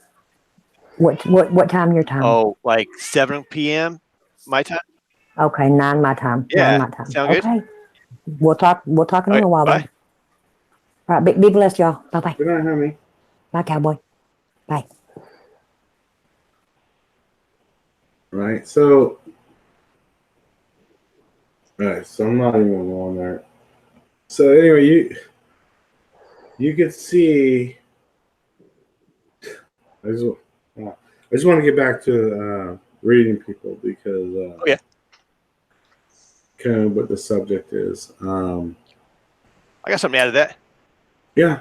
Unless you were gonna say something. I mean, either way, it's cool. I was just trying to change it from that because it's so I got you. Yeah, I can help out with that. All right, check out. You're right. Trying to transition back. And I got the perfect thing for that. One of the things I notice is like if I'm chatting on like a YouTube channel or something, and someone will post something on there, some of the names seem fake to me, right? Like, and one of the things I'll notice is like they won't have that certain patterns, like they won't have any subs or anything. They don't have any videos up, and like things like that are to me are red flags that the whoever is leaving a post is like an alternate account or something. And then the other thing I notice is that they'll do things like a doctor's commercial or like when sometimes on TV back in the day, I'd see a commercial where someone would be trying to hawk some kind of medicine or toothpaste or whatever it is. And they'll be like, 9 out of 10 doctors recommend this, right? And right. And some actor wearing a white like jacket or something, right? And what I notice is that some of these people they'll do the same thing. Like if let's say if the subject is about CERN or whatever, they're like, my dad worked for CERN, or it's if it's about a motorcycle accident or whatever it is, they automatically assume the identity of someone who would, as if like that would like validate their opinion any more or less. Do you know what I mean? Like, right. And I think that's one of the patterns I see with a lot of these fake usernames is they instead of just making their point based on the point, they try to base it upon some accusation that can't be that's impossible to verify. Like, of course I know about fluoride. I'm a dentist or something. Do you know what I mean? Have you seen that happen a lot? Or well, I think that kind of touch on that if we're going to talk about people that's in our community on YouTube, right? Right. Whether they're chatting or whatever. What I have noticed since I've been in YouTube, because I actually probably went 2 or 3 months watching YouTube channels when I was first awoke before I even created a page. And then I went probably, 2.5, almost about 2.5 years before I even like decided to even do a live stream. I had no content on my page at all. What I do find, but I was in the chat rooms all the time, like always. Like there I am. I'm chat. I would call myself chat boy.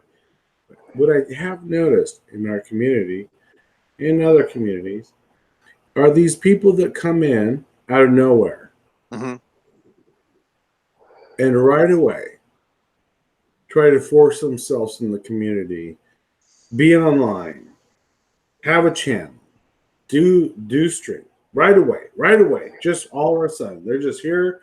Where'd you come from, right? And all of a sudden, boom, you're in the picture. And what I also noticed, they really don't last. They don't last. And they end up losing people don't want to talk to them. They get kicked out of groups. And then all they do is do what? Play the victim. Try to bring those down that have been here. Right? And you'll see that you'll watch. Oh yeah, the victim. I hate that too. Right? They're gonna end up. They always end up disappearing. And what I also notice is they try to bring down people. They try to bring people down. And when they don't get that opportunity, they leave and they go to, in my opinion, another group. Mm-hmm. And they'll change their names. They'll change, their viewpoints. I'm against the Mandela effect. Now I'm for the Mandela effect. Now, and they always have all these different avenues, but in reality, it's like, who are you? What are you doing here? Where did you come from? And why are you pushing yourself?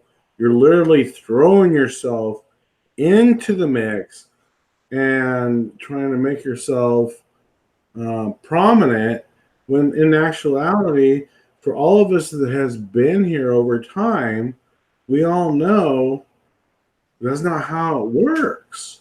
And that's not how you actually create a name for yourself and respect and everything. You come in and you cause issues, and you try to latch on to all the big names right away. Look, for those people that are doing it right now in our community, just know we've been through this many times. It's nothing new. We're used to it. And,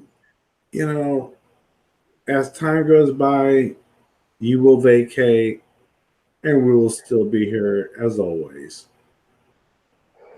And I'm not going to name names. There's no reason to, but you'll see them disappear. Yeah, I hear you. They go by the wayside. Right, and these same people, right, that we're talking about throughout, right? Phyllis Wheeler would have been there Phyllis Wheeler was the first person I talked to outside a chat room personally. We've been there a long time, Phyllis, right? People disappear. Right? They disappear, but the whole time, what are they doing? They're playing the victim. They do things behind the scenes, and then they play a victim. And they're the victims. They're always the victims. Yeah, that's true. Oh, that's a great point. Right? But you'll see, like, the people, mostly, they're not going to be boo-hoo me. Because people know who they are. People know. We talk behind the scenes. We talk personally, outside of groups, outside of hangouts. We talk, right? And we get to know each other personally. And so when these people come in and they start making accusations about you, as they try to thrust themselves in the community, they have no weight. Because people know you. And you need to get to that point to be able to, have that ability to do that, to where people understand. If not, I'm sorry, boo-hoo. Sorry. And it goes back to what you're saying about finding these people. And I think that was a big subject you wanted to talk on, Mike, was, understanding to read people within our own community in chat rooms and on streams or whatever. Like, how, where do you go with that? Right? I mean, there's a lot of people that come in and out. Right? So if you can't determine by the way people chat in chat rooms and then do things other places and what they say, right? If they're not the same here as over there, doesn't that give a lot of information away of who they are? Yeah, absolutely. And what do we not do? We don't call them out. We don't sit there and I've called people out. Those people needed it. Yes, absolutely, they're gone. But for most part, no, they end up giving themselves away. I choose to just avoid at this point because I let themselves work themselves in that hole, pretty much. And you'll see it. You'll see it.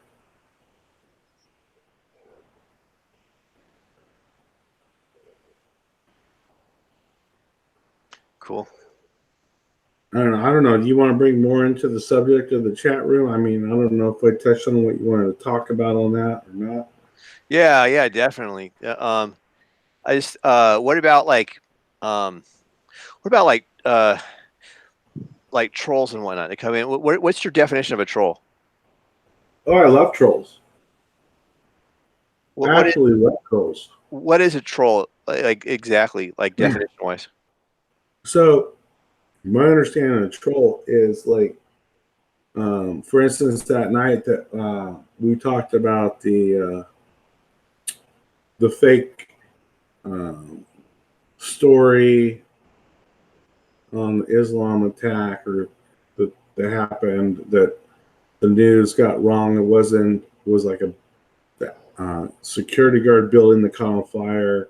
Right, we went into that, and right away we had like 4 or 5 trolls come in Mm-hmm. and start just blasting this little channel. And I love trolls. I do. I don't kick them out. I don't block them. They get paid by YouTube to come in and disrupt. Definitely get paid.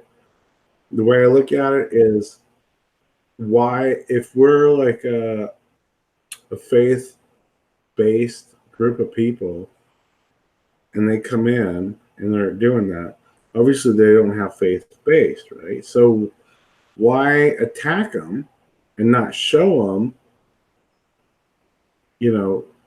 what we're about as people? Because maybe we might find one troll out of the million that might one day say, catch on and want to learn more about God or something, right? Mm-hmm. And say, I don't want to be a troll anymore. I don't want to attack these channels anymore. I want to actually be part of that channel. I want to learn from that. So if we just cast out all the trolls when they come in, are we not doing service to what we're actually supposed to on YouTube and what our goal is to do? I hear your point. Isn't that being judgmental and so forth? How can you is there like a way how you differentiate between a troll and someone who just is disagreeing or et cetera? Like how can you tell a troll is a troll?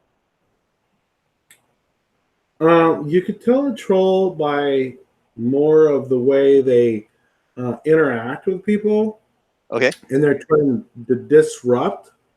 Where if somebody comes in and disagrees, they're going to bring points to it, right? They're going to bring a point of why they disagree. Okay. They're going to bring in a sub, like, and almost in a way of like almost trying to learn but disagree and maybe so forth. But a troll comes in with an agenda where it doesn't matter what you say. Yeah. They're going to end up ultimately, because there's actually, believe it or not, a manual. There's actually, I've seen it, a manual for trolls, and there's different ways. Oh, you seen it before? Oh yeah, there's different levels onto troll. Oh my god, And I love to see that. the number one way a trolls succeed is constantly attacking by calling people stupid, calling them names, without really bringing a point behind their disagreement. Oh yeah, And just insulting to be normal, insulting or whatever. Huh? right? Normal people will get so fed up with the fact that it's just an argument than an actual discussion Uh-huh. that they'll actually give up and the troll wins. Gosh, hey, Master So- Richie made a point too, but I agreed. Sorry, Kelly. He said trolls usually don't have subscribers. I agree with that one too. I'm sorry, but I'm learning from what you're saying. Yeah, so they'll come in and they'll be like, you know, you're an idiot. Right. You're stupid.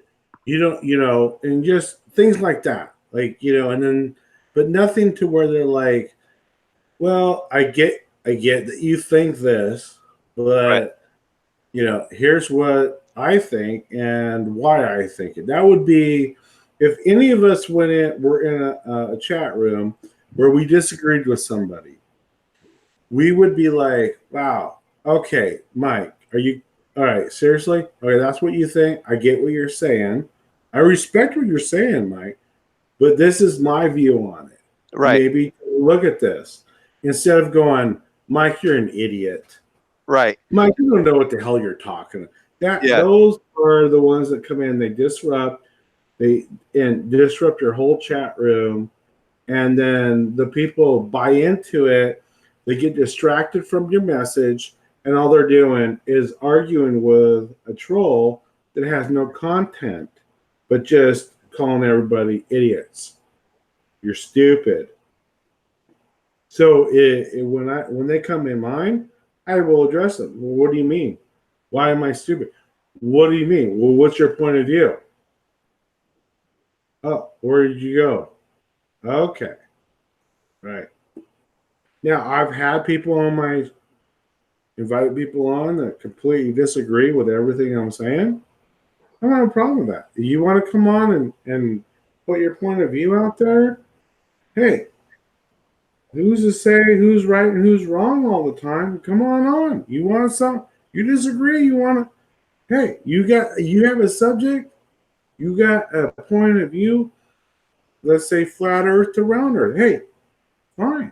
Don't come in and go like everybody that believes in flat Earth are idiots, or everybody that believes in. Oh man. Hey, Mandela. Right? Mandela That's Miles. ridiculous.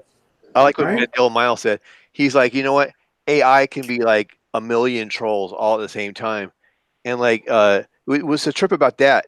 It to me is like Cowboy. It's like with this thing where AI can make fake like pictures of people that never existed, and where they can imitate like vocal patterns. And I want to, so what I guess you wouldn't need anyway for this context, but I could see AI like flooding chat rooms like this one or whatever, you know, even like a different channel and just overrunning the channel with these fake trolls, like digital trolls. And what I could foresee happening in the future is like them constantly putting out disinfo and so one of the things patterns I know about people and reading them is sometimes there's a certain kind of people who like they like to be part of the group. They want to like I think Kenny was talking about earlier, where like they really want to feel like they're one of the cool kids or whatever. So if they're flooding a chat room with the opposite point of view, then maybe they could use that as like a psyop or something to try to influence the people that are like in flat Earth or whatever at that moment to buy the propaganda. Do you have any thoughts on that? Well, okay. Let's go back to that stream that we did the other night, where we had, you know, a handful of people come in, right, out of the blue. As soon as we brought up the fake news story, that even the media pushed out that ended up saying was false, and you know, right away they came in. Right? And they were trying to push their points, and then it was like, okay, well, how did you find this channel? I'm small, a very small channel. Yeah. And we brought up the Mandela effect. They don't believe in the Mandela effect. They didn't, you know, we brought up a few points, and I was like, well, I don't understand why you're here. If there's like 3 or 4 subjects that we touch on here, Uh-huh. why are you here? why are all you people here? Right. Why are you, the And how whole they time randomly find the channel, huh? Like right? And they yeah, randomly found the channel. It's like, and even for like the whole flat Earth, round Earth thing, it's like, am I going to go to a channel? Let's say Mandela Effect. Am I going to go to a channel does nothing but does streams on trying to disprove the Mandela Effect and hang out there all the time? No, why? I'm not searching for that. Why would I even search for that? So why am I? Wouldn't I rather be at Scarab's channel and talk about what we see than going to a channel that don't see it and try to like call them all idiots for not seeing it? You're a bunch of dumb motherfuckers. You don't see the Mandela Effect. You're a bunch. Like, why would I go there and keep doing that? right. That's ridiculous. It doesn't Yeah. make any sense. Yeah. So those would definitely be trolls then, because it would, yeah, like I said, it doesn't make any sense. Like, why would they go after, like, say, your channel when they could go after? Like, okay, so let's put it this way: we all, we're all believers in Christ, right? Right. Okay. So how many of us has ever gone to a channel that's an atheist channel and gonna keep going and call them idiots for not believing in God? I haven't even been to one. I haven't even searched for one. Right. Why would you? Go do that. Yeah. Why? You know what I noticed too about that is I see an inordinate amount of that with flat Earth channels. Like they really send. It seems maybe I'm wrong, but it seems like they really go in overdrive sending out the trolls to channels like that, or they're really. Right. So when I looked into the flat Earth, round Earth, right? I went to a channel. It was a very big channel because I finally I was like, let me ask questions on both sides because I'm on the fence. Let me ask questions on both sides. And I kept going back, for a while.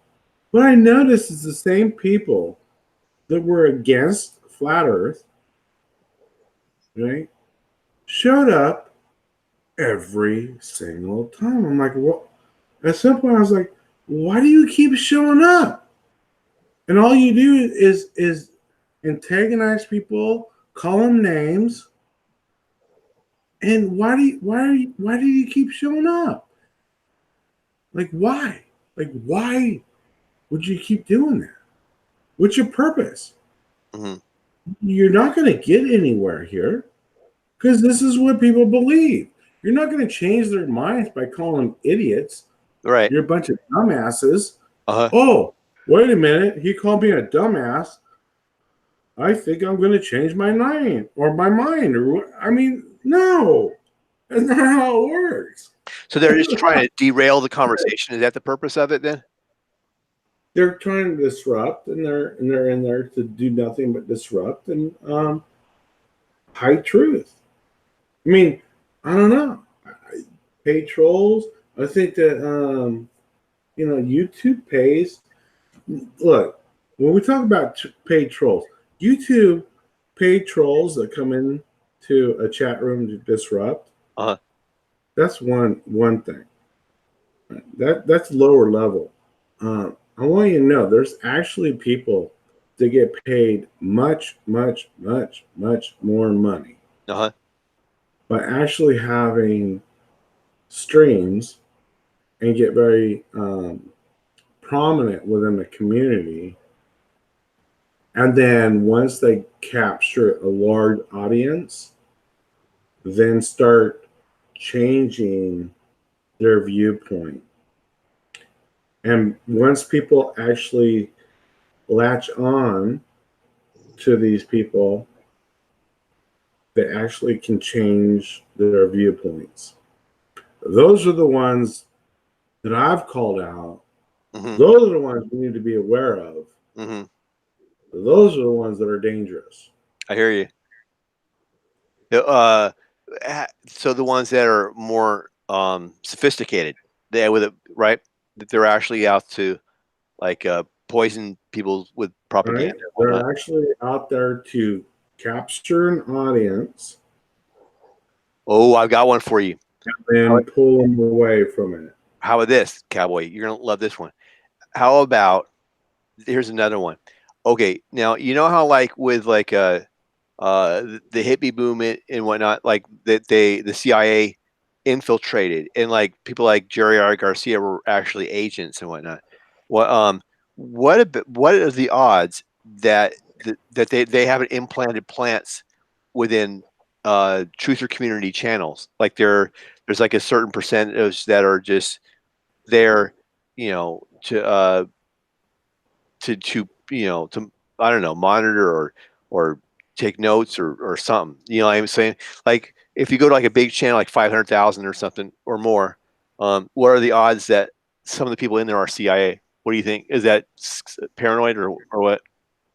No, I think that's a huge part of it because CIA has always been part of mind control, right? Mm-hmm.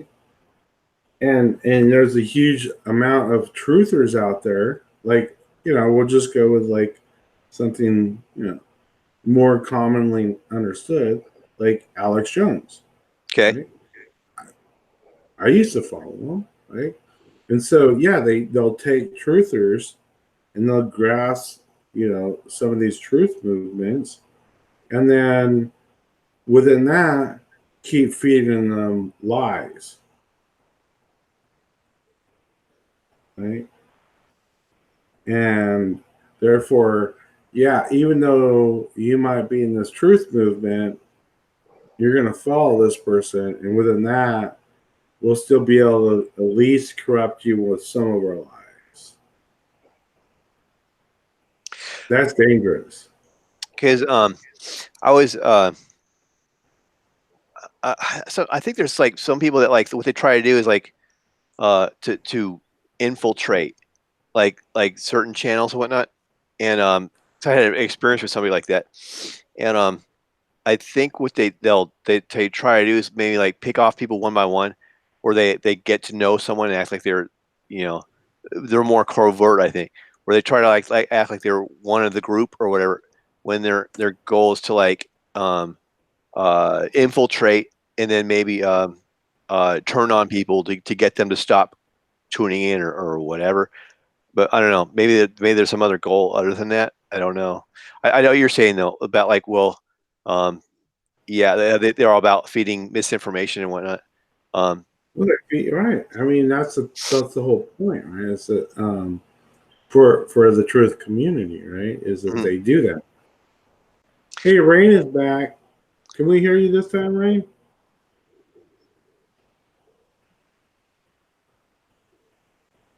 You there? You care?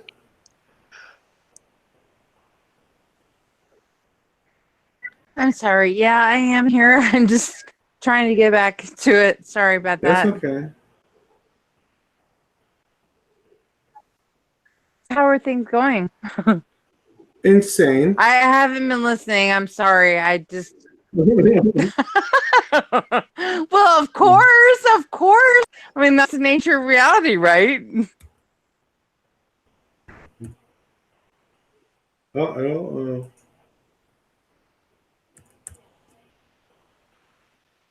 Shoot, I can't hear you. I'm sorry. Oh, there you are.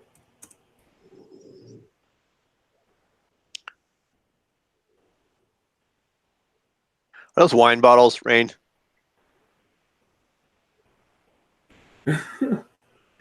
I'm sorry, what? Or were those wine bottles in the background? Not at all. No. I wish, actually. No, I do wish. No. I just my phone died and blah blah blah blah blah blah. So So you were saying earlier that you might be doing some streams later. I might be doing some what? I'm sorry, I can't hear you. Might get back on the horse and start doing more streams again. Oh, definitely. I want to, not because of any other reason, but to save my own sanity, you know? you know, and so and that was the reason I even did it in the first place, you know, was Right? to save my own sanity. And I don't know, it's hard to explain to people who, I mean, all of you guys probably know everything and are, you know, on board with how we feel and everything, but it's hard to explain to others. You know, it is. It's so hard. And I don't know, it's just, it is hard. That's all I'm saying, I guess. But, you know, it's not. I get what you're saying. It's not necessarily hard to explain. It's what's hard is understanding why they uh, see it but don't care. I think that's the biggest one, right? Well, and that's Like, the whole NPC factor, if you want to call it that. Because I have family members who they know what I'm talking about. They know whatever, but they don't. How is it that people don't care? How is it that people don't care about like changes and how they don't care about I I don't see the possible, I don't see why. I mean, I struggle with that. You know, I struggle with that on a lot of levels. well, It's I just, think it's so a hard. huge part of it is that if you look at mainstream media, what they do through commercials, TV shows, and movies is they make it into a situation where um, they make fun of it, and people want to fit in. Therefore, even though people see it, they might have just, subconsciously been like in their mind, like, "Oh wow, this person just brought this up. I just saw a TV commercial on that, and it's a joke." Like for instance, I'll bring up one I just saw on flat Earth, right? So it's a seminar for people on how to laugh, and she's got a big chalkboard, and she's got things written out, and everybody's laying on the ground on their back in a circle, their feet touching, and they're bringing up dumb subjects and making people laugh. And one of the guys says, "Flat Earth," and everybody laughs. So it's subliminal, but it creates a situation that if you were to bring up flat Earth in points, it creates a situation where I don't want to be laughed at because people are in this mindset that they need to go along with whatever the majority of society thinks. Just like in today, you need to go along with what? Going to the bathroom doesn't matter if you're male or woman. It's what you feel. Doesn't matter, all these different things they pushed on us today. Well, that wasn't like that before. So people that before that were against it, now that society has made it taboo to be against it, they go with it. And they do this through all medias. Uh, just listening to um, the sports radio. How many times have they brought up Mandela effects, made jokes about it, other rabbit holes and made jokes about it? And they're wait, what do you do? I always laugh. Like, why make jokes about this? You're a sports channel. Are we not supposed to be just talking about sports here? But that's what they do. And so these people that I've never seen sports channels do that, but I'm not saying it hasn't happened. I'm just saying that I've never seen that. But I think it's ridiculous how other people do that. Exactly what you're saying. you know, and it is ridiculous, but I mean, just to me, I don't really care anymore about like, you know, what outsiders think. I care about what our family members think. And honestly, they also think that we're crazy, you know? Mm-hmm. I mean, they do. And so how do you combat that? I mean, that's what I'm wondering. You know, this was something that came across my mind. I think it was earlier today. Was that thinking about, you know, the Mandela effect, right? And trying to piece it together of like, it's mostly prominent here in the United States, I would say. Mostly. At least that we know of through the internet, right? But I was thinking, even now that the mainstream media has actually talked about it, X-Files did a show on it, right? Like, so it's not something that has not been That was a prominent, joke, though. right? I mean, But that was okay, a joke. They made fun of okay, but us. wait. So it's something that has not been prominent within mainstream media. My thought is, why is it that when it is in mainstream media, it becomes a joke, yet we all know, and even mainstream media admits, millions of people have noticed changes.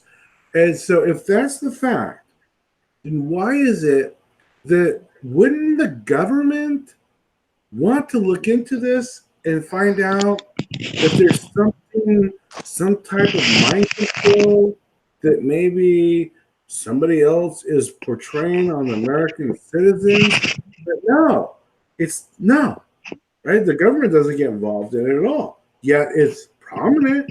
Millions of people see it. It's all over the place. Yet it's ignored. If that doesn't kind of give you an idea Why of would you where it's ever think the government cares a shit about us? Honestly. well, you would think that they would. I know, but they If it wasn't don't. already In my set up opinion. for, I mean, and for I a may be reason. wrong, and I probably will be taxed like triple because I said that. But I'm just saying, Well, of they course, don't okay. care. All right. They don't Of care. course they don't care about us. But my point is that if it wasn't actually happening and they knew about it, then they would do something to get involved in it to No, help the people. they wouldn't. I If they mean, knew about it, they're still not going to do anything. They're well, not no, if going to they do knew about it, they're anything. not going to do anything. That's my point. They know about it. That's why they let it go, and they allow it to be a joke. They don't. They know. Of course, they freaking know. Of course, they know. They have to know. They Hey, guys. have to. Of course, they know. Hey, Rain. Hey, it's nice to meet you, Cowboy. I'm in bail, man. Yeah, I hate to do this too. It's 12:30 here, and I have to get up early, and I went longer than I thought. Rain, we'll have to pick up another stream, Therian. Yeah, later, Theron. And we'll do your channel. Let me know, and we'll hit your channel, Rain. Well, I haven't done anything in so long, but I did put out a video today. Not that, I'm trying to promote it or anything, but actually it's not really anything hardly to do. It's actually where I'm living, and there's actually a couple tiny little things about the Mandela effect, but anyway, yeah, I would have you guys on Well, my it was so nice to stream, hear where you I left again. off, because I used to do streams every day. Well, I know all the time. That's what I'm saying. When you get back on track, so everybody sub Rain on the plains, and thanks for coming. And tomorrow night, Mike W is going on with Honey Ann on Enoch. And if you don't know, Ray on the Plains has actually read the whole book of Enoch on her channel that you can go watch. So she's into that. And Yeah, also, I have some readings. You guys, if if nobody knows, I do have readings of the Book of Enoch. I have readings of the Book of Adam and Eve up to a certain point. I have some sci-fi readings.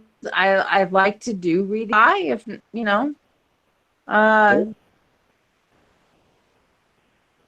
would love to have you. yeah, so definitely sub to Ray on the Plains. Love you all. Gosh darn, I stayed up later than I wanted to again. Urgh. But it happens. But thank you all for coming. Thank you, Rain and Therian and Honey and Peanut for joining. Thank you, everybody in the chat room.